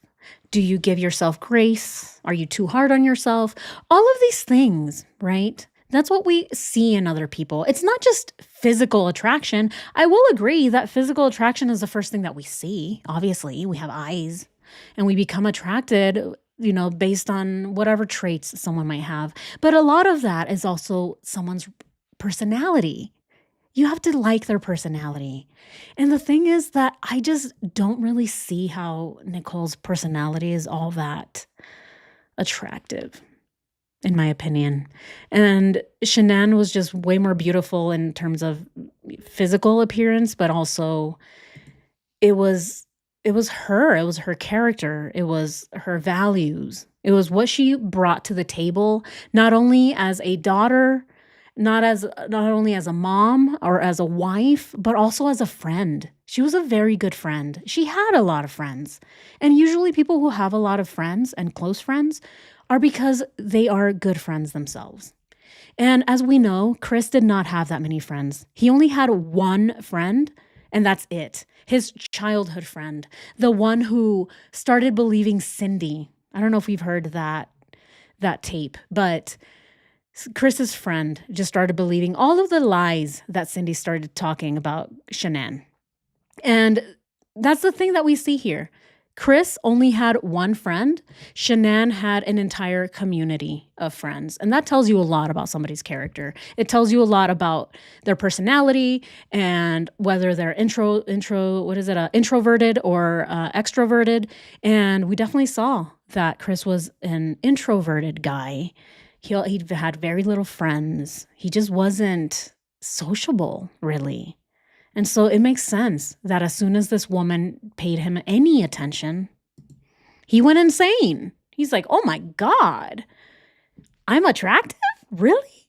That's insane. I've always been the one going after women. No one's ever found me attractive before. So yeah, I see why he was trying to hold on to this relationship so hard. Like, no, please, Nichol, don't leave me. Who's going to take me to NASCAR now? I only go with my dad. And again, understandable. It's understandable to an extent. But then again, hey, if your wife doesn't like NASCAR, take your kids. Hey, you can also talk to your wife about it too. Oh, we have 2 girls, but I like NASCAR. We don't have a boy, but can I take Bella and Cece to go see fast cars? Maybe they'll like it. I don't know. Talk to your partner. Talk to your wife. Come up with solutions to your problems. Seek therapy. Talk about these issues. If you want to go see NASCAR and your spouse doesn't like NASCAR, if you want to go camping and your spouse doesn't like camping, talk to her. Tell her that you have other things that you want to do. You have hobbies. You want to go try new things. And if you get pushback, talk to her again. Seek therapy. Again, there are so many solutions. If nothing works out, leave. Leave. All you have to do is leave. That's it. Never should any solution to any of this be murdering somebody. Never. It is insane. Just don't do it. I don't get it. I just don't get this. I don't get it. But what do you all think? It's insane to me. Yeah, some people are so easily led.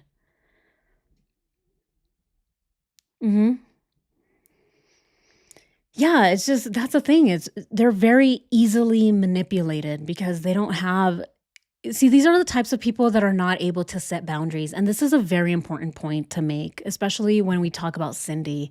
Because if Chris grew up in a household where he wasn't allowed to set his own boundaries, if he wasn't allowed to be himself because he was living in a tyrannical household under Cindy's leadership or her tyranny, I should say, then it's understandable that Chris was never able to set any boundaries, especially with women who were stronger and independent than him.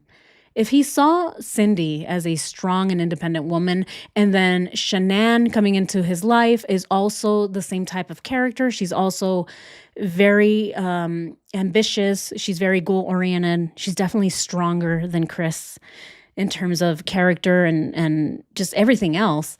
He probably felt like he couldn't set boundaries with her either. If he couldn't talk to his mom, then he can't talk to her. And as we see, he couldn't talk to Nichol either. We can see that here. It seems that Nichol was telling him what to do all the time. He wasn't able to ever set any boundaries since he was a child with any of the women in his life. And I think that's Chris's biggest problem in all of this, is that he never, ever found the courage to look deep inside himself and say no and set boundaries and say, no, this is what I'm doing for myself. No, he just let himself be passive. But that's all him. That's all his fault. He should, again, just be vocal. Speak to your partners. That's what you have mouths for. That's what we talk. That's why, you can text, you can talk, you can email. He loves to email. Talk to your partner. Come to a compromise. And if nothing else works, get a divorce. But never, ever murder your partner. It's unacceptable. Yeah, or you can always go watch cars by yourself. Yes, I agree. 100%. Go by yourself. I love going places by myself. When I was in the Marines, I went to the movies by myself all the time. And oh my gosh, it was so nice. It was so relaxing. I didn't have to entertain anybody. I just sat there by myself, eating my popcorn, drinking my juice. Oh my God, yay. It was so enjoyable. Just go by yourself. Go by yourself. But anyway, let's continue. And now she has just told him that she not only had 2 other men who she was considering being with, but that she went so far as to go on one of these dates, and yet somehow he was the one who stood her up. Ladies and gentlemen, this is what we millennials call head games. This is a devious level of manipulation and coercion that is clearly meant to create a frenzy of jealousy and to use that as a means to obtain what Nichol Kessinger has wanted this entire time. It's why she Googled Shanann Watts in 2017, 9 months before she claimed to have ever met Chris. It's why she Googled the names of Chris's family members, his street address, their Facebook accounts, and followed every moment of Chris's life because Shanann was living the life that Nichol wanted. Yep. And to be clear, I do not care what games Nichol was playing. Chris Watts was a grown man who remains responsible for his own choices. Nichol's behavior does not excuse his actions. Yes. But it sure does a lot to explain them. Yes. I've always said this. I always say this. We can blame Nichol all we want, but again, Chris was or is a grown man. He made the decision. He could have said no. And no one is excusing what Chris did. But again, we're talking about the manipulation. We're talking about the mind games. This was a two-way street. 2 people made this happen. And so we need to see some justice for everyone. Everyone that was involved needs to be brought to justice. Because it's very clear, at least to me, watching a lot of this, it paints a very clear picture. Something that a lot of us have been saying, that we don't think Chris is the mastermind. He isn't smart enough. He isn't assertive enough. That's a big one. You need to be assertive to come up with such a horrific plan. Oh, I'm going to murder my family. No, you need to have some courage. You need to have courage. You need to be assertive. You need to be a certain type of person to be able to carry something like this out, or at least come up with the plan. And I don't believe that Chris has the capacity to do that. That's why I believe that it was Nichol. Because it's very clear the type of manipulation that she had over Chris. She had a lot of control over him. I like that we're bringing up Carl Jung. I love that somebody brought up something else that Carl Jung said. Oh yeah, the shadow. Chris was projecting his self-hatred. I completely agree. I agree. I think he hated himself. I think he hated the fact that he was stuck. He felt stuck in this relationship because, in my opinion, he probably felt that way as a child in his household with his mom. And now he's with Shanann and he's like, ugh. He's feeling the same type of entrapment almost. Like he feels trapped, like he can't be himself. And then Nichol comes in, love bombs him, which of course I think it's all just another tactic and manipulation. And he fell for it. And he believed Nichol to be different. But when in reality, she was going to do the exact same thing. I believe that Nichol was going to keep doing the exact same thing. She was going to control him in worse ways that he was ever controlled before, by Shanann or by Cindy. The level of manipulation and control that Nichol had over him was sinister. It was malicious. It was mostly self-serving. Whereas Shanann's control, hers was mostly serving everybody. It was serving her, it was serving the children, and it was serving Chris. Chris was living a successful life with her, thanks to Shanann. And her control, again, was for the good of everyone. It was to benefit everyone involved. With Nichol, I will say it was mostly serving her and what she wanted out of a man. To have a man finally wrapped around her little finger. That's just my opinion. What do you all think? I don't know what Shanann saw in Chris. Let's remember that Chris was persistent, wasn't he?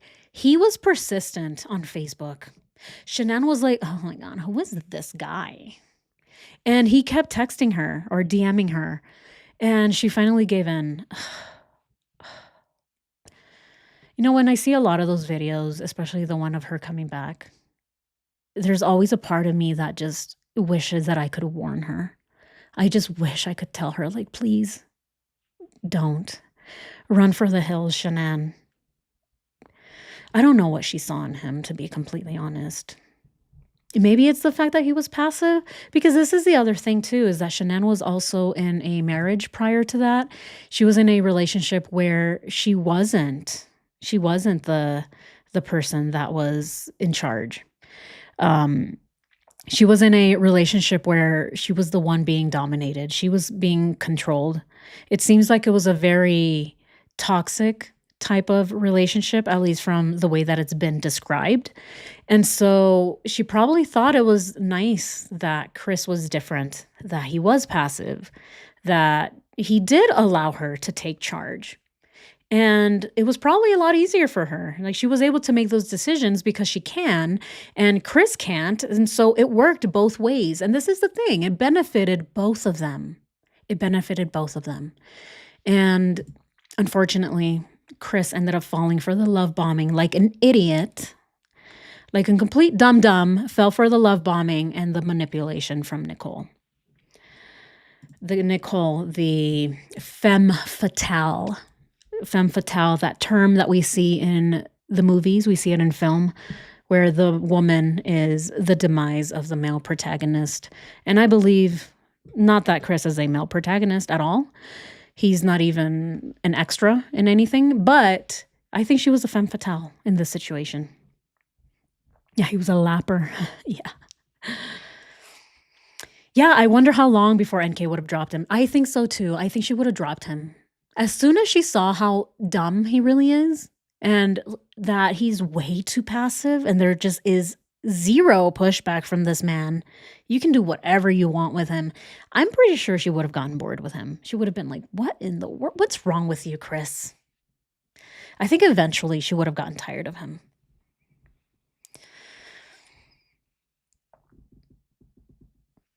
Yeah, no. But anyway, let's continue. Now, do you remember what I told you to hold on to that Nichol just said a few moments ago? How she was telling Chris to go work things out with his wife?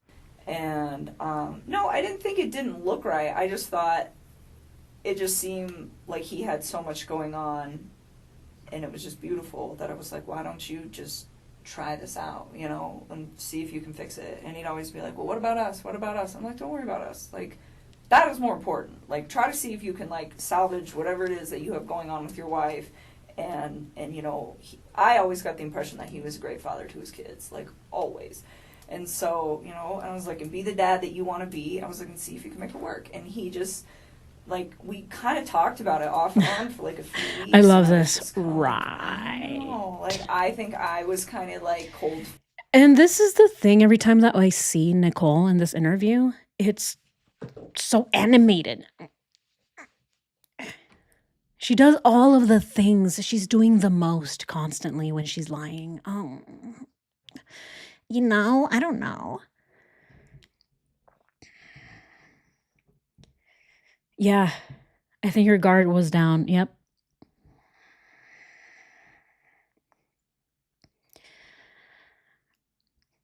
Yeah, those hands, yeah. And the thing is, the weirdest part is where she does the hands and when she's talking about Shanann and she goes, yeah, Shanann, or that woman. She does the finger thing. This whole interview was so cringe. It was so difficult to watch. It took a very long time. Beaten about it after I went over his house. And so this was, like, pretty early on. In Nichol's timeline, these specific entries are referring to the exact period of time that we just heard her discussing with Agent Kobach. I told him I don't think it was fair to Shanann or to me. She does say that. I don't think it was fair to me. I don't think it was fair to me or him or her or anyone. And then she starts going into herself. Oh, I just don't know if it's going to be maybe 3 years, maybe 5 years before I can go out.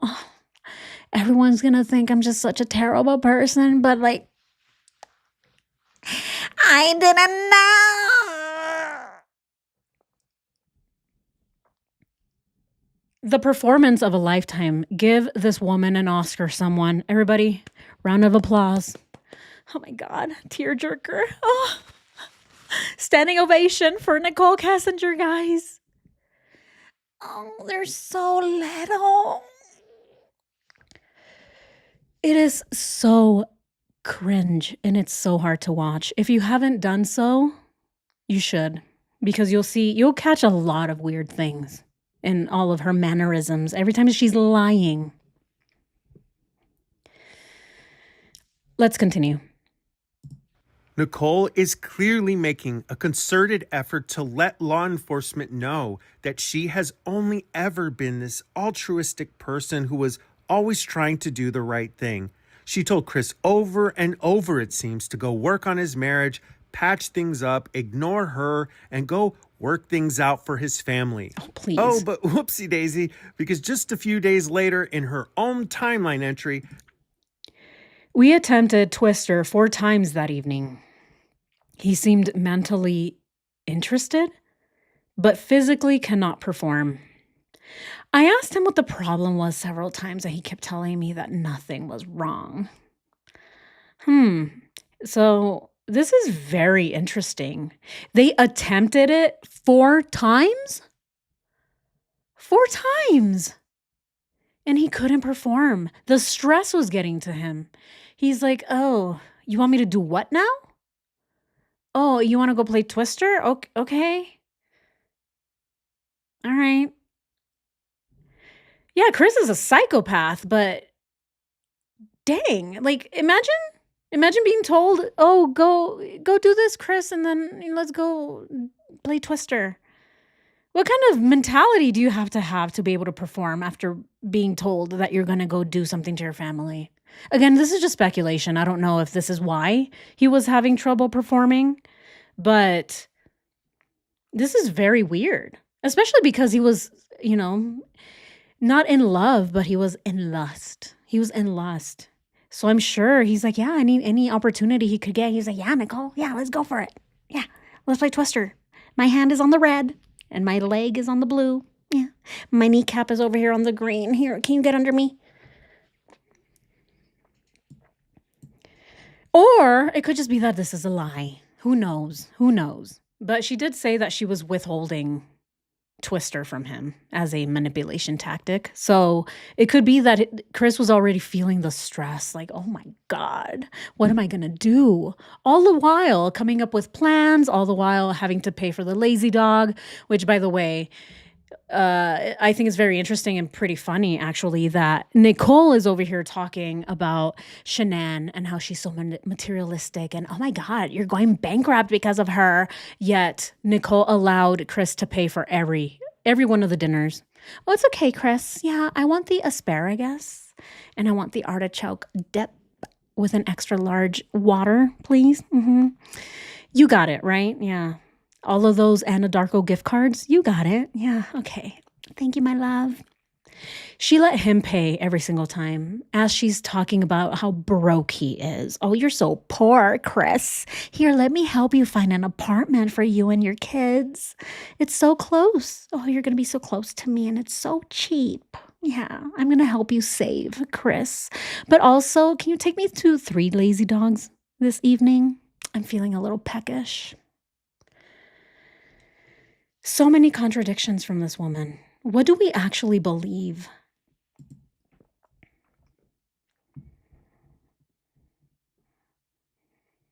His eyes, yeah.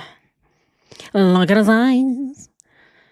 That was the funniest part, too. Is like, oh, I think Chris is dead inside. His eyes were just dead. Look at his eyes. And then you see his eyes twirling. Well, yeah, of course his eyes are dead. One of them is staring forward. The other one is staring in multiple directions and just twirling in his head. Of course, I can't miss his eyes.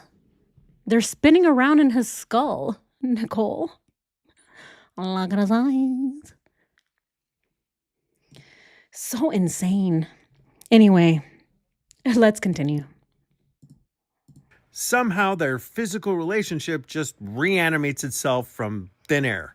However, right away, the conflict between Chris and Nichol returns. He tells her how upset he is over the fact that she's seeing other people, but acknowledges that he doesn't have the right to be upset because he's a married man.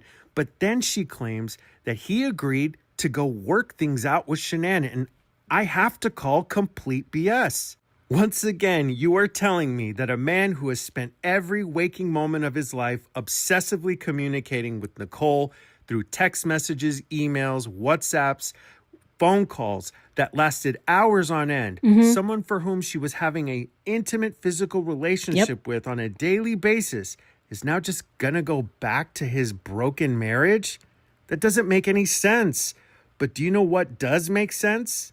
Nichol Kessinger wanted law enforcement to believe that. Yep. She wanted them to be convinced that despite the fact that she gave in to her carnal desires and engaged with Chris repeatedly, she only ever tried to encourage him to do the right thing.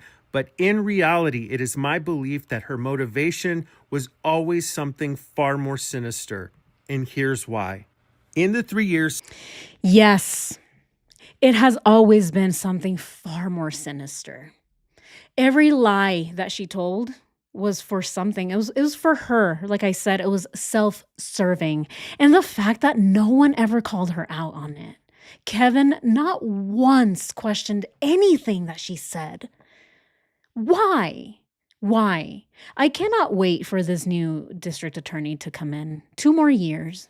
2 more years for this district attorney to come in. And then hopefully, we can only hope, right? A lot of the evidence, unfortunately, it's gone. It's been almost 8 years. So by the time, if a DA ever does reopen the case, it's going to be 10, 11 years from now. How much evidence do we have? All we can really go back to is going and looking at all of Nichol Kessinger's text messages, which can still be retrieved, I believe. And then just looking at all of her contradictions and try to bring charges to her based on speculation. Sadly, I think a lot of it would be based on speculation. Everything would be evidence that is circumstantial, and bringing a case forward and having her stand at trial, I think is going to be a pretty difficult feat. I do still want to see it happen though, because it's the only way that we can get justice. But it's gonna be hard. I will say it's gonna be hard, but let's still hope. Let's hope we can still, again, the power of the people, the power of communities. When a lot of people speak up, we are heard. So let's just hope. The 111-minute phone call, that is the biggest one. That, the pinging, which I would like to explain the ping. A few of you have asked me about the ping, that Nichole's phone was pinging at 6:16 in the morning. What really happened is that Jim called her. So Jim called her at 6:16 in the morning. She answered the phone for 1 minute.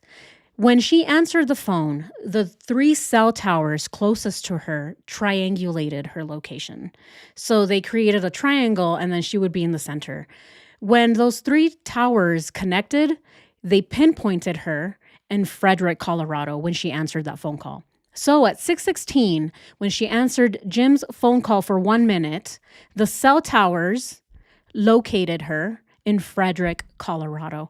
What was she doing in Frederick at 6:16 in the morning? And why was Jim calling her? Why did he call her for 1 minute? What did they say for a minute? Hi, Nichol. Bye. Hey, Nichol, is your friend Jim? Okay, bye. Oh, hi, it's 6:16. Where are you? Oh, you're in Frederick. Okay, bye. What do you do in 1 minute? What was she talking about with Jim for 1 minute in Frederick at 6:16 in the morning of the murders? A lot of questions. That's a lot of questions. But I wanted to clarify that because I'm seeing a lot of questions, and it's not really a ping, right? It's the ping, meaning that she was triangulated. She was placed in Frederick that morning when she answered the phone call from Jim.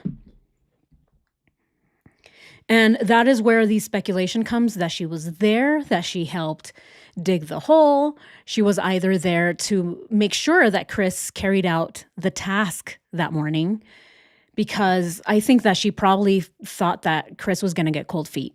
He was having doubts, and she had to keep pressuring him to do it and giving him an ultimatum. And I think that she probably was freaked out that he wasn't going to go through with it. So she was probably there that morning either actually helping with moving stuff around, with hiding evidence, with disposing of things, or she was there to ensure that Chris actually went through with it and went through with the plan. That is probably what was happening. And why did Jim call? Who knows? Was she supposed to get picked up? This is a lot of the things that I think about are these things. What would Jim be calling her for at 6:16 in the morning? What do you all think? I'll give you my thoughts, but I want to see what you all think about that because it's so weird.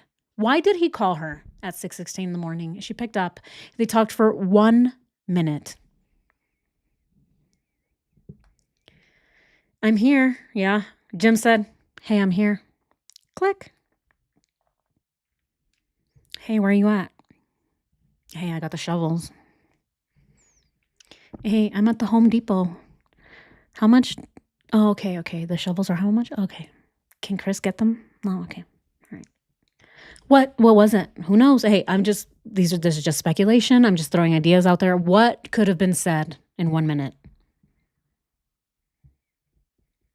Yeah. Why did Nichol ask for a pick of survey? So many things that happened that morning. And by the way, she doesn't remember any of it. She does not remember what she did that morning.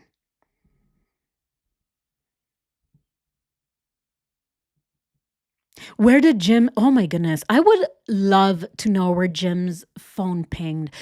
The thing is, we don't know because he wasn't even looked into. He wasn't even asked questions. All Nichol had to say was, "Leave Jim alone." "Oh, no. He's my friend. No, please, just leave him out of it. Ugh, this is a quadruple homicide, but just leave my friend Jim out of it. He's my alibi." But he doesn't know anything, you guys. And of course, they didn't look into his phone.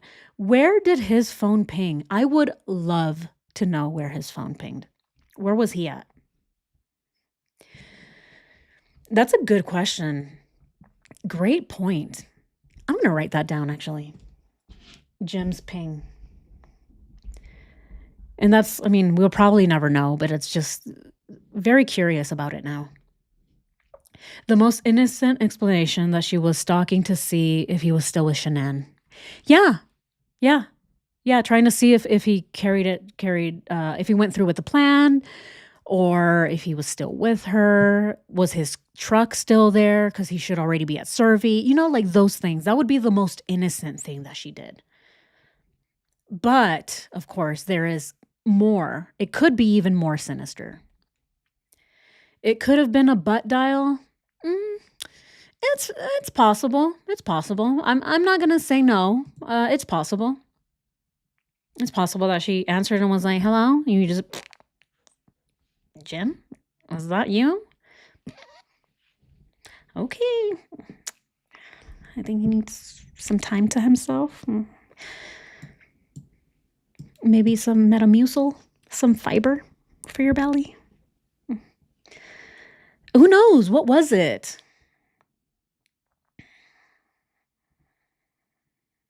Exactly. That's the thing. There is no excuse for her to even be there.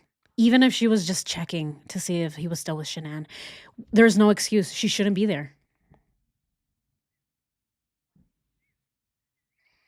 I doubt this information will. Yep. We'll never be able to obtain any of this. I agree. And yeah, Jim was never interviewed, so we'll never know. But that's the thing. That is one of the biggest mysteries of this whole thing, that call. And then the call before that, 111 minutes. What did they talk about? And then she was there the next morning. And then she didn't clock into work. Let's remember that. She showed up late on Monday. She didn't clock in. Let's remember she did not clock in.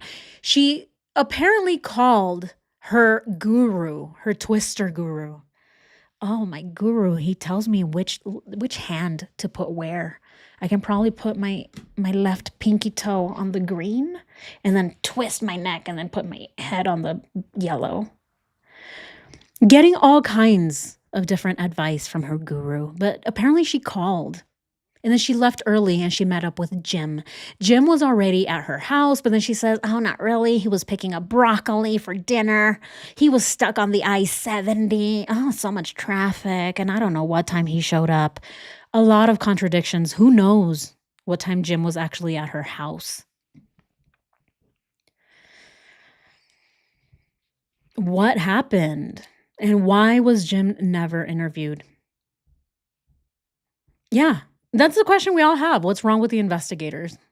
What's wrong with the investigators? What's wrong with Nichol? What's wrong with Dwayne? What's wrong with Ronnie? What's wrong with Cindy? What's wrong with all these people? So many people dropped the ball, which is crazy to see how many of them dropped it. It just kept trickling down. No one caught it. Everyone's like, that's not my ball. I play softball. I don't know how to play basketball. Don't pass it to me. No one did any work. All kinds of shady, yes. All right, let's go ahead. I think we might be over here towards the middle now, but I think we'll go ahead and finish the rest of it next time. We did a lot of chatting. Today because lots of questions. This video has a lot of interesting information that I've never seen before. And I have more questions now than answers. But it's becoming a lot more clear, which I appreciate. A lot of work that Behind Criminal Minds put into this work. So go ahead and check them out. Give them some love. Watch the video if you haven't done so already. They put a lot of work into their videos. But we'll go ahead and finish it next time. But we can definitely go ahead and keep chatting because lots of questions about this. I can talk about this all day. I can talk about theories and new evidence that comes up. And then I go down another rabbit hole. Oh my gosh, you're right. I even wrote it down. Jim's ping. That's the next research I'm going to do. I'm going to try and figure out if there's anything out there. Who knows? I've even wanted to go out there myself and see if there's towers. Can I see these towers? Where are they at? I want to be there, like present and try and figure it out because it's just such a mystery to me. Which was it? Which cell tower? And why was she pinpointed there at 6:16 in the morning?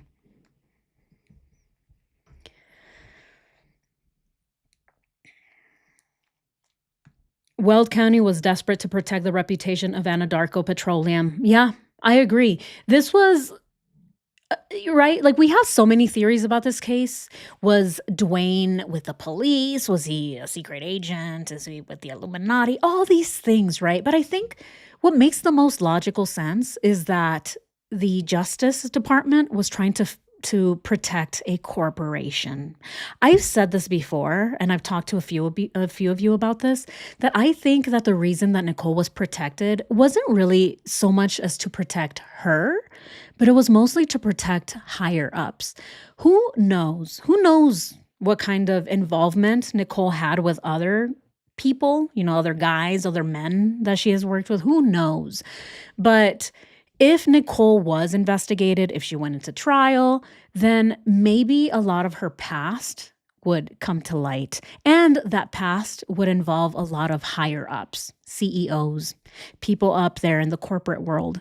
Who knows? Maybe even police, corruption. All these things would have come to light had they tried to prosecute Nichol.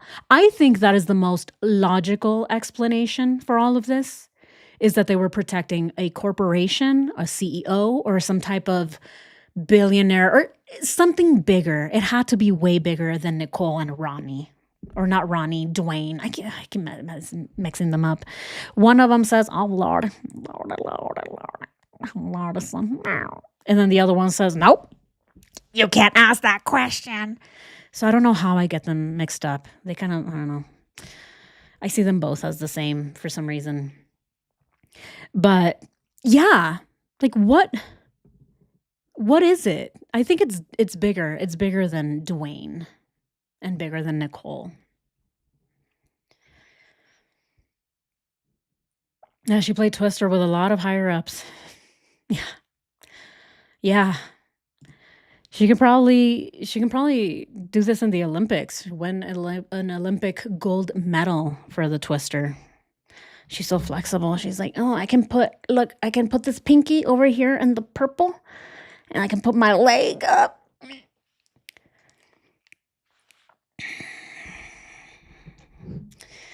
Yeah, that's why she gave him a lot of tips. "Oh, Chris, here, stretch your blades. Here, stretch your back. Yeah, your shoulders. Yeah, there we go. Okay, you want to go for another round of Twister? Okay, cool."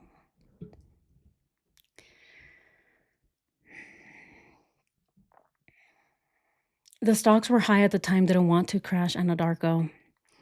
And that's very interesting too that Anadarko went out of business immediately after. Not because of the case. I did read into it. It doesn't really look to be at all related to the case. Anadarko was actually going bankrupt during this time. So I think there was a very desperate attempt to protect Anadarko. Her fish and chips. Yeah. Yeah, it definitely goes a lot deeper. Yes, I do agree. Yes, people don't kill just straight up, "Oh, I want to play Twister and I want to be the Olympic gold medalist in this." Absolutely not. Yeah, it's definitely deeper, but you can definitely manipulate people with the Twister. It's very manipulative. I mean, people get addicted to this stuff. It's an addictive thing, right? Your dopamine, serotonin, all of these feel-good chemicals release into your brain when you're playing Twister. So of course, it's something that has worked. And it definitely worked for Chris, as we see.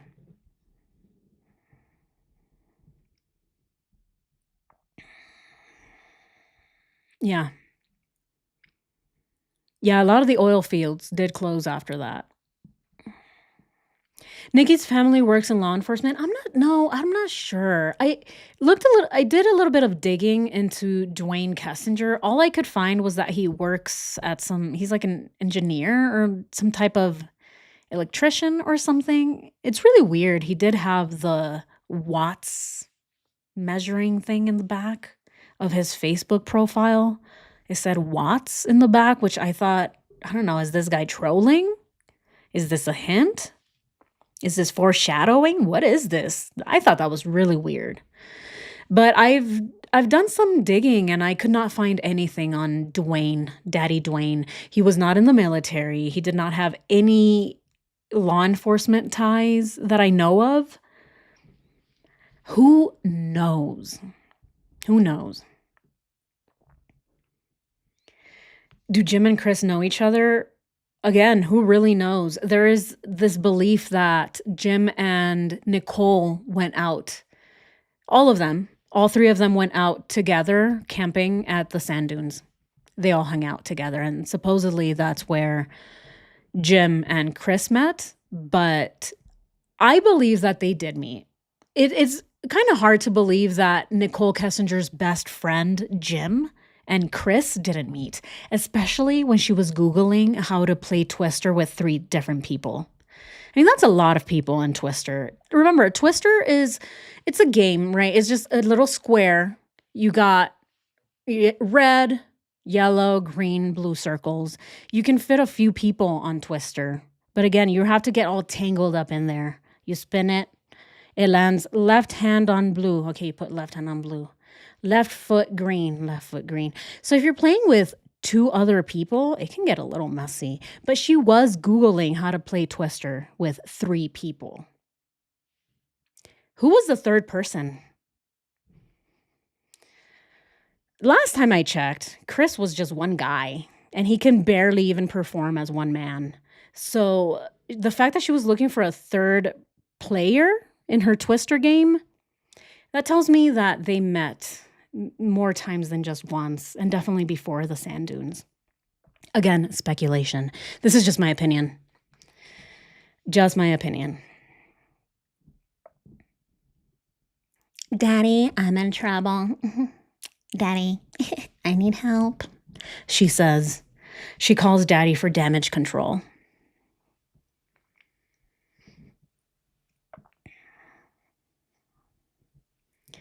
Yeah. There's the Freemasons as well. Yes. Again, I don't know. It's a little far-fetched. It's a little far-fetched, in my opinion. I do believe that these societies exist, of course, but I don't think Dwayne is part of it. I really don't. He's not the type of guy that would be in the Freemasons, right? I don't know. Do we meet people that are in the Freemasons every day, like at the grocery store? Hey, what's up, guy? Oh, yeah, you're in the Illuminati? Awesome. How can I get in? I don't know. And I called my dad and I said, I have a problem. And then Kevin just stares at her and goes, oh, you call your dad? Oh, okay. No, that's not a red flag at all. Here, let me keep drawing little stick figures on my little piece of paper so that I can pretend like I'm working.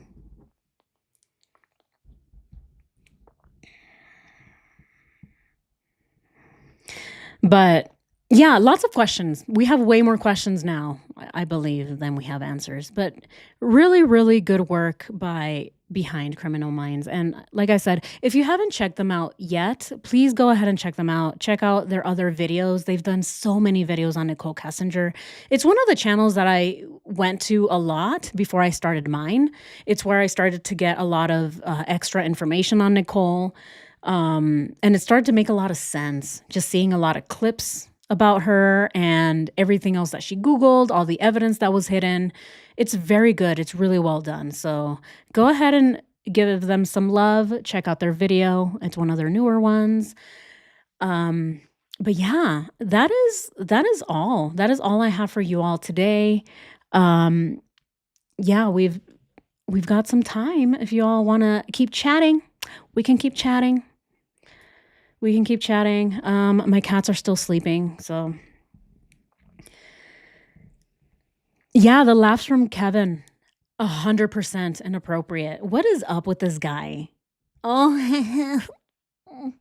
and then the banter too. That's the thing. Here, let me put up the chat up here. Awesome.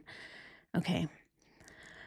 The banter. I think the banter. Let me move over. No, wrong way. There we go. I'm like, oh no. Ah, there we go. All right.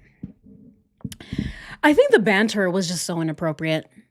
The banter between Dwayne, Nikki, and Kevin. Oh, especially when Dwayne is telling Kevin, oh, you know my daughter? This little one? She works in the oil fields. Yeah, this little one. Yeah, when she was little, she said 1,000 words a second. Oh, she's such a talker. Oh my God. And they're all just laughing. Really? Oh my God. Would you like some chips, Nichol? Oh, do you want me to get you some water? The whole thing was just so difficult to watch. What in the world? Yeah, 4 people murdered, laughing and joking. Inappropriate. It was so inappropriate. No wonder they didn't release this in the discovery. Could you imagine? Because, by the way, everybody can access this. It's public information.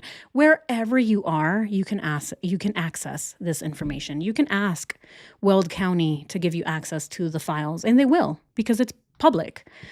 But that's the thing, is they didn't release anything on Nichol Kessinger and her footage, because it makes the police look bad.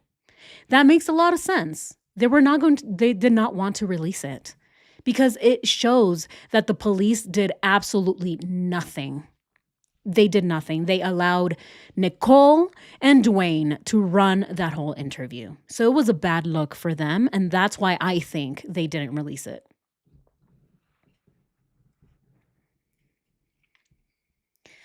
Yeah. Yeah, you're welcome. I love doing this. I really do love doing this with you all. I really look forward to Fridays. And now, I'm getting a lot more comfortable. I know I said this last time. I'm like, oh my God, I'm so nervous.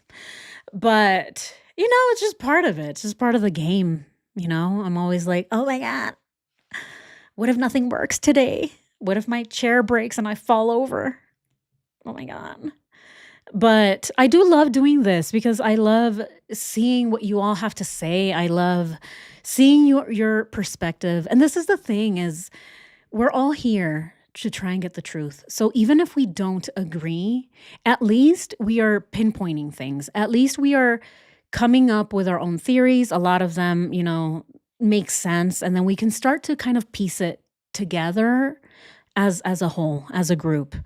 And like I said, we don't have to agree on every single detail, but at least we agree that we think that Nichol was more involved and that she needs to be looked into more. And I love doing this. I love seeing your guys' perspectives, like I said, and then just hearing your experiences even because like Behind Criminal Minds said, you don't have to be a psychiatrist to see what is happening. If you've been around long enough on Earth, if you've been surrounded with people like Cindy or people like Nichol, or even friends like Nicole Atkinson or people like Shanann, like you get the vibes of people. You've been around long enough to kind of understand the way that world works. And we can come up with our own conclusions based on our own experiences. And that's what I love to read from all of you is that we share our experiences and we come up with the things that are the most plausible, the things that make the most sense. And I absolutely love it. I'm so incredibly grateful for all of you and this community that we've built. I think it's awesome. I really do think it's awesome. And I think that through the power of the people, we will get justice. I do believe this, guys. I do believe that we will get justice. It takes long. It does take a long time. The wheels of justice do turn very, very slowly. But I do believe that one day we'll get the truth and that we'll get full justice for the victims and for all victims. Again, this is something horrific that happened to this family, but this is so important to prevent future tragedies and to hold future perpetrators accountable as well. So it's very important that we talk about this. Does NK still live in Colorado? No, I think she lives with the moose. She lives with the meese in Alaska. I'm joking. I don't know. I don't think she lives in Alaska. That was probably a red herring. But she claims that her cousin, the cousin lives there. I'm like, well, it's cousin, you guys. Mm-hmm. Yeah, she loves to pawn things. She's always stealing from my mom, but she's a good person, says the cousin. Which is so funny, right? If it is Nichol pretending to be her cousin, she's calling herself a thief. I love to steal from my aunt. I love it. I pawn stuff all the time. Oh, but also, I'm such a good person.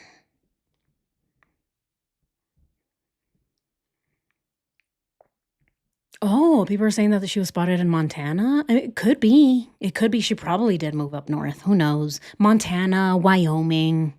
All places that I think she would work, especially because she's a geologist, right? And she was in the oil fields for a really long time. Who knows? She's probably out there doing, I don't know, field work or something where no one's going to find her. But who really knows where she is? I have no idea. Not that I even really care. I don't really care to find Nichol. I want her to be brought to justice. That's what I really want. Like where she is, I don't care. As long as she's in a cell somewhere. When she's in a cell, then let me know where she's at. Where is she? Oh, is she in Wisconsin in the little cell? Okay, cool. Awesome. But right now, I mean, who really knows? Yeah, she was at the funeral. That's where she was seen. That's what led me in particular. That's what led me down this rabbit hole is when I saw Nicole kind of waddling over like, although I will say, I do think she looks better now. She looks healthier. She looked really, I don't know, emaciated. You know, Cindy, oh, my son is emaciated. Oh, my poor son. He's not eating his mackerel. So, in my opinion, Nicole was a little emaciated. So, she looks better now. She looks a lot healthier. She looked pregnant. Oh, that's a really good point. She kind of did. She actually did look pregnant. It could be that she's still in Colorado. Everything else is just a red herring. She did say that she had a lot of safe houses. Oh, they're all over the place. No one knows where they're at. I have 4 of them in Denver. There's 2 in Colorado Springs, and there's 1 in each corner, but no one knows where they're at. Giving herself away, as always. She was bloated. No, I think she's just well fed. I think, you know, she's just eating now. She's probably not doing, whole workouts. What is it? Oh, it's core day. She forgot what she did on Saturday. Oh, was it car day, Daddy? Or did we go to the museum? Oh, that's right. We did go to the museum. And of course, it wasn't verified by the police. No one looked it up. No one decided to go to the museum and pull the footage to see if they were actually there. It's such a huge failure. Oh my God. The more I talk about this case, just everything just frustrates me. This case is really frustrating, and I will tell you, the only way that I can get through it is by adding my humor, because I can't. Otherwise, I can't. And the thing is that this case is just so utterly ridiculous. The way that they let Nicole get away with everything and the way that Chris just lied. Everything is just so laughable, these two. And it's so gruesome, but it was also such a stupid thing that they did, and the whole plan fell through. And it's just, again, it's like a huge joke. They just failed severely. I don't get it. I don't get it at all. It's such an interesting case. I will never stop talking about this. Yeah, footage of the lazy dog too. Where is the lazy dog footage? Where is it? The police asked her, which lazy dog did you go to?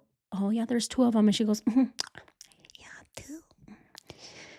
Yeah, there's 2 lazy dogs.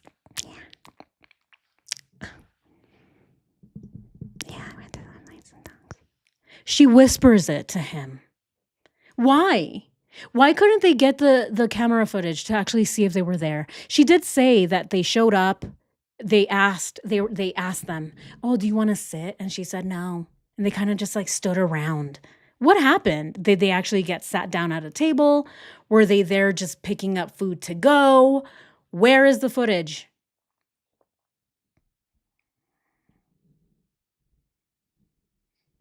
Yeah, the people that served NK, did they look into them? Did they ask any host or the servers? The bartender, did anybody see them? What happened? Why didn't they continue investigating this? Oh my God. It's frustrating, isn't it? It's so frustrating. They seated on a high table, she said so. So the place was, oh, really? Huh, okay. And that was at one of the other lazy dogs, right? Because they went to 2 of them, supposedly. Maybe no cameras? Oh, I believe there are cameras. I believe Lazy Dog has cameras. Apparently the menu, I did look this up. I did, because I'm like, I don't know. This is kind of weird that they went to 2 different Lazy Dogs, isn't it? So I looked it up, and I will say that I did find that some of the Lazy Dog menus are different, but the difference isn't that big. It's not like they're serving seafood in one and only burgers at the other. No, it's very small changes in the appetizers. That's it. One appetizer was gluten-free and the other one isn't. One of the appetizers is served with extra chips and the other one has extra artichokes. It really isn't that big of a difference. And some of the other lazy dogs serve like maybe different salads, like the Southwest salad or something, and who knows. Is that what Nicole wanted? Oh, I want to go to the lazy dog that has the asparagus with the extra salt. Yeah, that's the one on 108th. The one on 16th, no, I don't like that asparagus. It's just too soft. It doesn't have that much salt. It has like 5 grains. I want like 20 grains of salt. Let's go to the other lazy dog. Really? You're going to go to another lazy dog for a different type of asparagus? That seems like a waste of gas, in my opinion, and time. And you're looking for parking and then having to go inside and be sat. Also, that you can get the asparagus with the 20 grains of salt on it, please.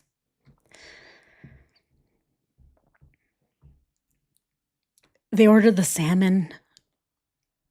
The salmon or they probably ordered the mackerel.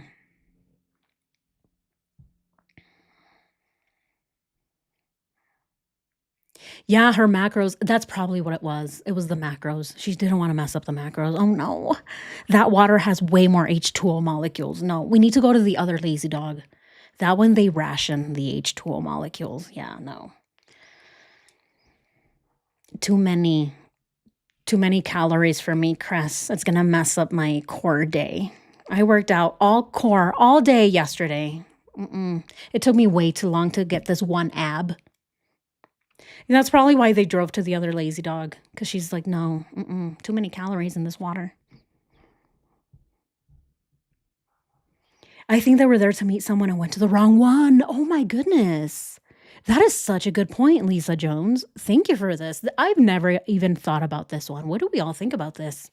Maybe they were there to meet someone and they're like, oh crap. Is this the wrong? Yeah, this is the wrong lazy dog. Let's go to the other one. She was helping Chris with his food choices. Always.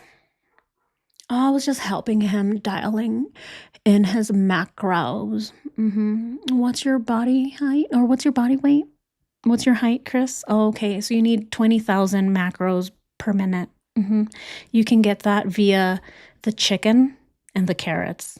So much potassium. It's not like she was a nutritionist or anything.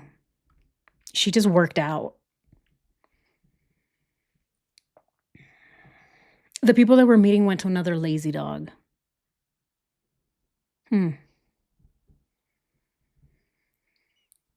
Yeah. Yeah, if you're planning the crime together, you don't want to be seen together with the husband. Yeah. Yeah, lots of questions about the lazy dog. What actually happened at the lazy dog? Who knows? And by now, even if we do open the case, if we reopen the case, by now, all of that footage is gone. So it's what are we going to do now? All that footage is gone. The footage at the museum is gone. Oh, Dieter. Is Dieter still okay? I hope he's okay. He went to a very loving family, though. The only surviving family member, which is incredibly sad. But he's with people that love him. Not like Chris. Chris was only feeding Dieter just to throw the police off. Oh, Dieter, do you want food? No, don't ask me questions about my missing family. Dieter, where are you? Do you need water? Where are you, Dieter? Oh, what? My family is missing? Okay, hold on. I need to feed my dog. Dieter! Again, all of it is just a distraction, in my opinion. You can see him running around. Oh, where's Dieter? I gotta feed the doggy. Oh, I love my animals the same way I love my children and my wife. I don't know where they are. And all of it was just him pretending just to throw off the police so that they can see Chris as a kind and loving dog dad. Oh, look, Chris is feeding his dog and he's watering him. So he must really care about his family. Again, all of it was for show. Everything that Chris did was performative. Everything in his life has been performative, in my opinion. Yeah, he's with Frankie. Oh, that makes me so happy. And he's so cute too. He's such a loving dog. He knows he's loved, and he was very loved by Shanann and the girls. You can tell the girls really, really loved him.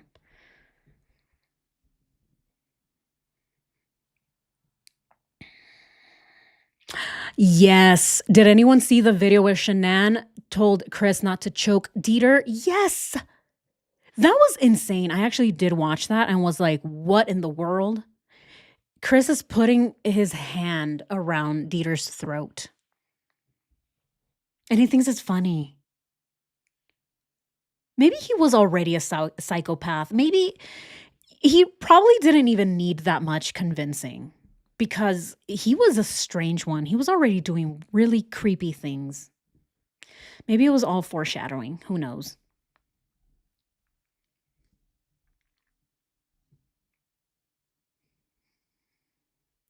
Yeah.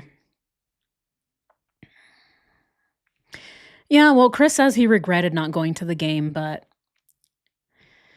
I mean, he regrets it now because he's sitting in prison, but would he have regretted it if he had gotten away with it? I don't think so. But yeah, now he's like, oh, I really wish I had just gone to the baseball game with my friends. I should have just listened to everybody except Nichol and my family. I should have just listened to everyone who actually had my back. I should have listened to the people who wanted the best for me. Oh, God. Some people just can't be helped. There are people who just don't want to be helped. You can't help them. They're hopeless.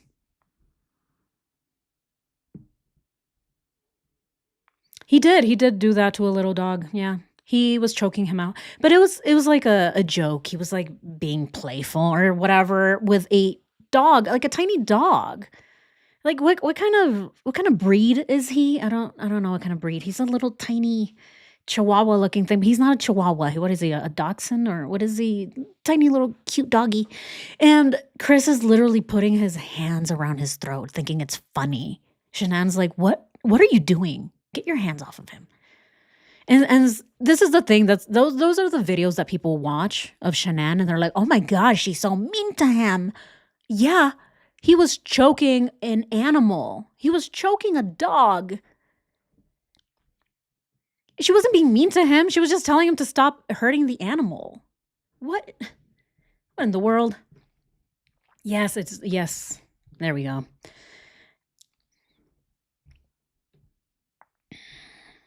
Yes, Chris is a choker. That's how we know he lost every time at Twister, because you have to put your palm on the circle. It has to be the whole palm. You can't go like this and put your hand on the circle and go, eh.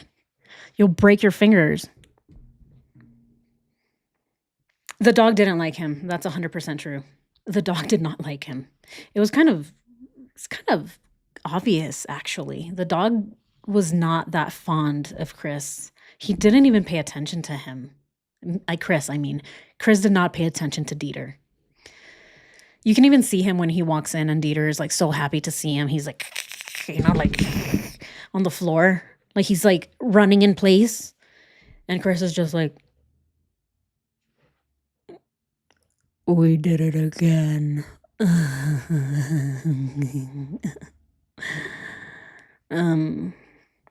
So Pink. Does Pink mean it's a girl? Yeah. That was his reaction to finding out that he was going to have a new baby. Is Pink girl? Like a dum-dum. Chris, just read. Listen to Nichol. That's the one thing I will say Nichol did give him really good advice on. Chris, just read. How about you open a book and read? Read a sentence or two. Educate yourself a little bit, Chris. It's the one thing that he didn't do. The only good advice that Nichol ever gave him, and he did not do that. I have no inclination. Okay, let me read, Nichol. Oh, that's a funny word. I'm going to use it later. I have no inclination where they be. I don't know where they is. Who knows? They took off and ran. I don't know. They probably went out through the back. Who knows? I have no inclination, though. Yeah, like just remembering all these words that he read from the dictionary like 3 years earlier while he was looking for the definition of narcissist. What is a narcissist? He found the word inclination, and that's what stuck to his brain.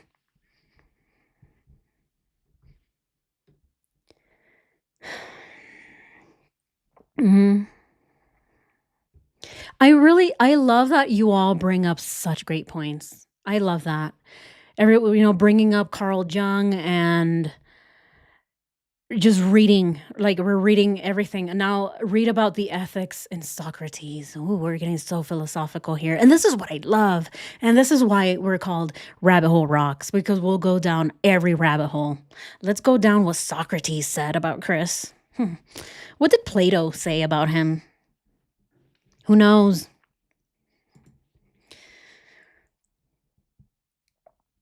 But these are all good things. These are all really good points you all bring up.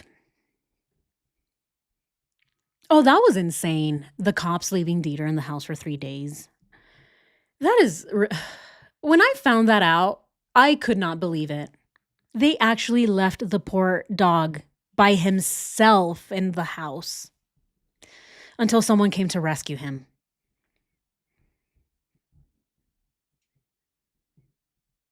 His hair moved out of the way for the horns to grow there. Yes. I'm glad you bring that up because that's when I always put the horns, the double horns that he has in the videos.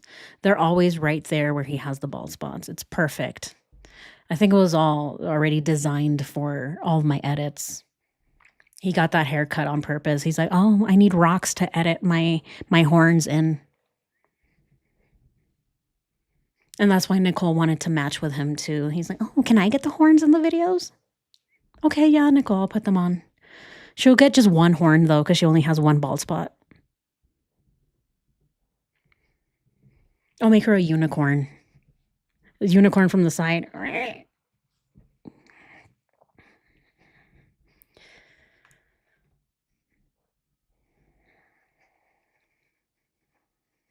Yeah, and Chris is a case study. I've read a lot of actual papers on him. A lot of psychiatrists, psychologists, people from all kinds of mental health experts have done a lot of research on Chris. He is an interesting case because he is a narcissist, but he's a covert one, but he's also kind of a sociopath, but he's also psychotic. Every paper that you read is different because every professional, every expert has a different perspective of Chris, but they all make sense. And I love reading all these papers because it gives us a clearer picture of Chris's mindset and his, understanding his upbringing and the way that his mind processes things. I love doing that. That's why I love reading all these different cases about him because he's very interesting. He's very interesting. No other family annihilator, by the way, has had as many case studies as this guy. All the articles that you see, when you look up family annihilator, who's the first one that comes up? Chris. When you look up family annihilator behaviors or traits, Chris Watts always pops up. He's always the first person to show up when you Google family annihilator. He's the worst of the worst. And it's so crazy too, because I remember when I was sitting, I had just woken up that morning and I opened my phone. I was just checking the news. And the first thing I see is this idiot in the front porch asking for his family's return. And when I saw that, I'm like, oh, he did it. He did something to his family. It's obvious. And then here we are, 7, almost 8 years later, talking about it because, as we know, that wasn't it. Everything that unfolded after that was just so horrific. It was so gruesome. And we are still finding things out to this day because it's so bad. It's probably worse than we can ever imagine.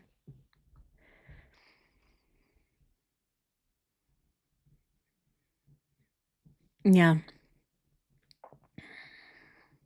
Yeah. Oh, yeah. Okay. So Shanann's friend picked up Dieter. That's good. Oh, poor Dieter. He's so cute. Oh, I feel so bad for him. They were, yeah. Shanann and the girls were Dieter's whole life. Dieter felt love from them, never from Chris. Chris, he can't love anything though. Chris is not the kind of guy that will love anyone. He just doesn't know how to love people. He can't love himself. How can you love someone else when you don't even love yourself? When you don't know who you are yourself? When you don't have your own set of values and morals to guide you? And you're just relying on other people to tell you what to do. That is a sad existence. But that's the existence that Chris has. And now he's where he belongs. He's in a cell where no one else can love him, and he can't love anything else. So that's good.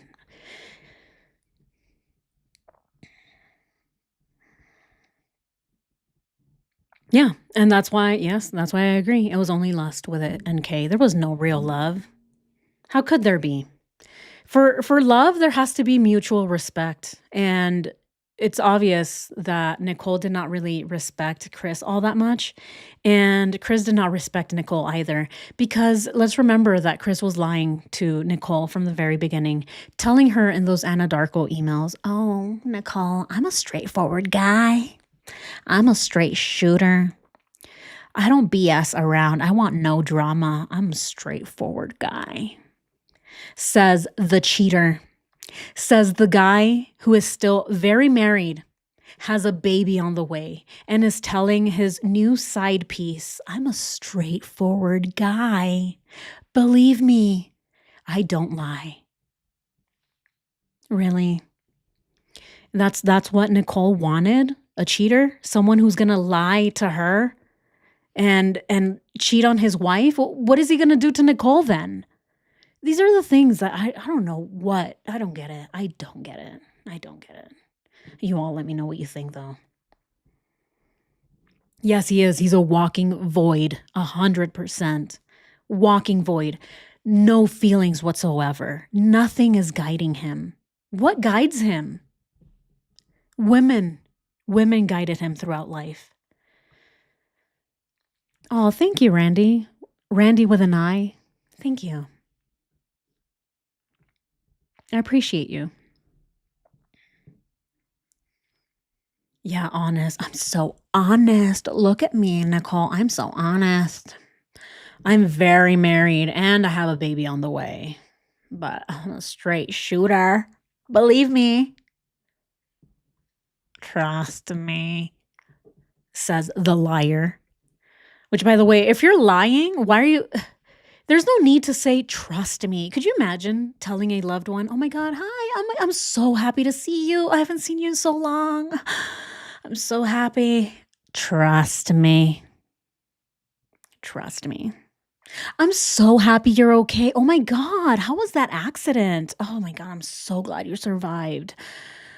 Trust me."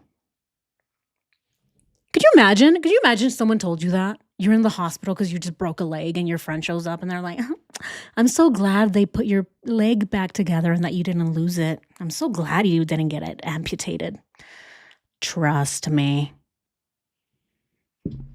Whoa. Were you rooting for me to walk around with a peg leg? Is that what you want? I don't know why you're saying trust me. I don't believe you. Yeah, those friends want a peg leg. That's what they want. I don't ever believe people that say trust me when they tell you that they love you. There's no need to say that. You feel it. It's natural, right? You tell someone, "I love you. Hi, it's so nice to see you again." When you say trust me, it just makes me not want to trust you. Why would you say that? But that's the thing that Chris does. He says, "Trust me," when he's telling his loved ones that he loves them. What? Is that not a red flag?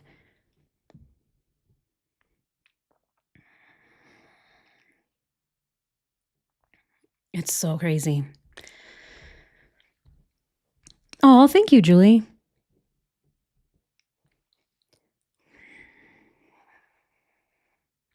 Yeah, Dieter barking in the house. I can't.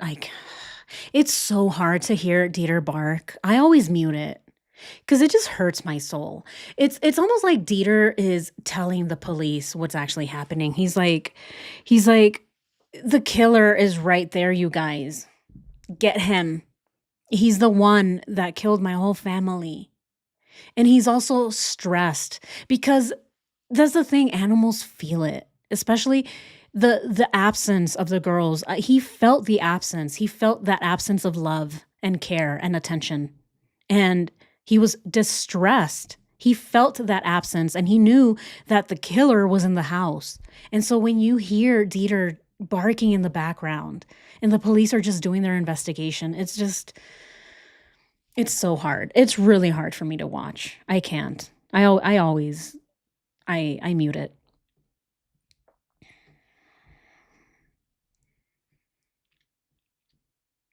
Yep.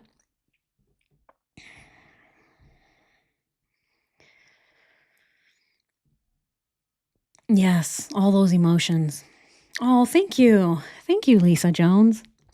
Thank you so much. Appreciate you. Yeah. Yeah, I love chatting with you all. This is fun. I really enjoy doing this, you all. I like watching these videos with you and discussing the case and then having this little one-on-one talk. I don't know. You all let me know. What do you guys like? I like to watch videos, but I also do like to interact with you all. We don't really get to do this. And I do want to start doing some premieres as well for the videos so that even if we're not doing a live chat, at least we can still, comment back and forth. I do love doing that with you all.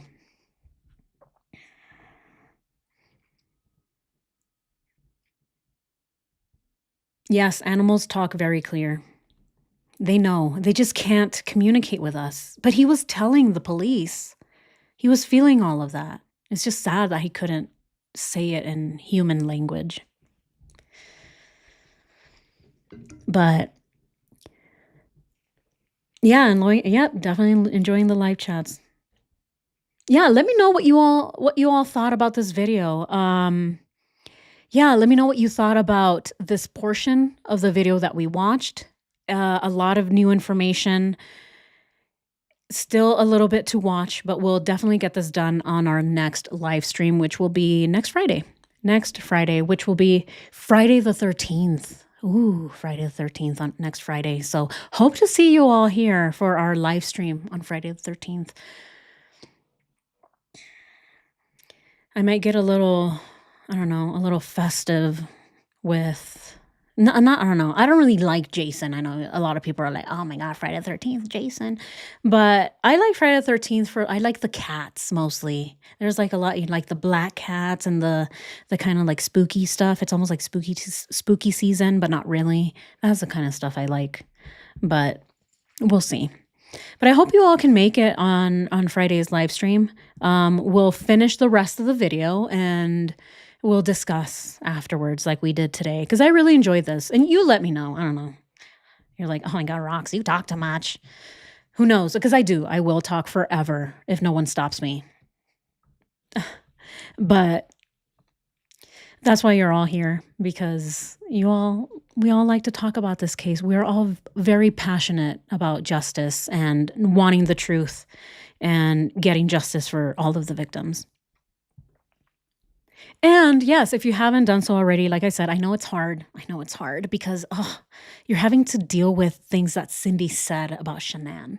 But it does say a lot. It explains a lot of Chris.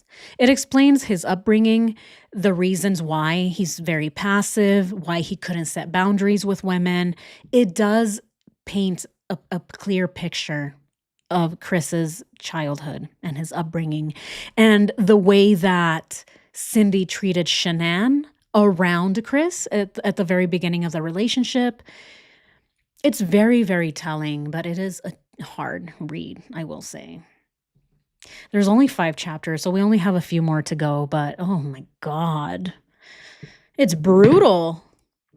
Reading that book is brutal. So thank you all for joining me in the trenches because I could not do that by myself.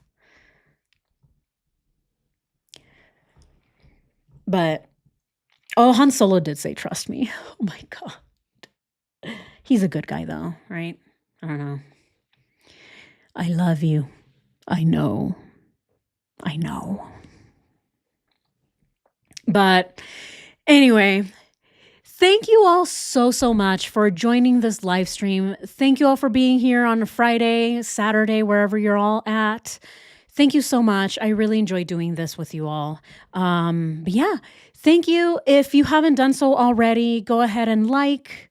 And there's the other video as well, Cindy Watts's book. So if you want to read that as well. And yeah, next week we'll have more videos. So I'm really looking forward to more videos for you guys in the coming weeks.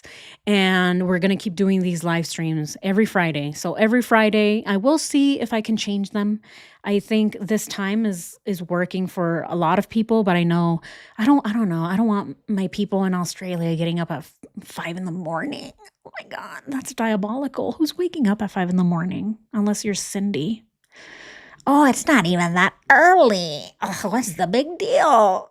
It's only 3 in the morning. Everyone is up at 3 in the morning. So yeah, we'll see if I change it. I'll probably do maybe 1 p.m. next time and see how everybody likes that kind of schedule. But yeah, I love doing this with you all.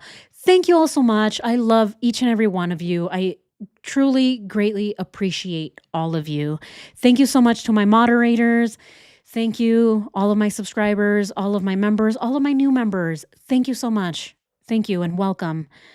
And everybody, enjoy your weekend. Be safe out there. Please take care of yourselves. And I will go to the chiropractor. I will. I'm putting it off a little bit because they're expensive. But also I'm a little scared. I am. I'm not even going to lie. But I will. I'll go to the chiropractor. I promise. I'll go eventually. Or I'll just have my cats keep stepping on me, especially Elliot. He's a chunky one. He weighs like 16 pounds. So he really gets in there in like the deep, like the deep crevices in my back. And he was like, and he'll like do his little paw thing on my back. It feels nice. He's my chiropractor, Elliot, Dr. Elliot, the chiropractor. But anyway, thank you all so much. Don't forget to like, don't forget to subscribe. Thank you. Have a great weekend, everyone. And I'll see you next time. Love you all. Bye.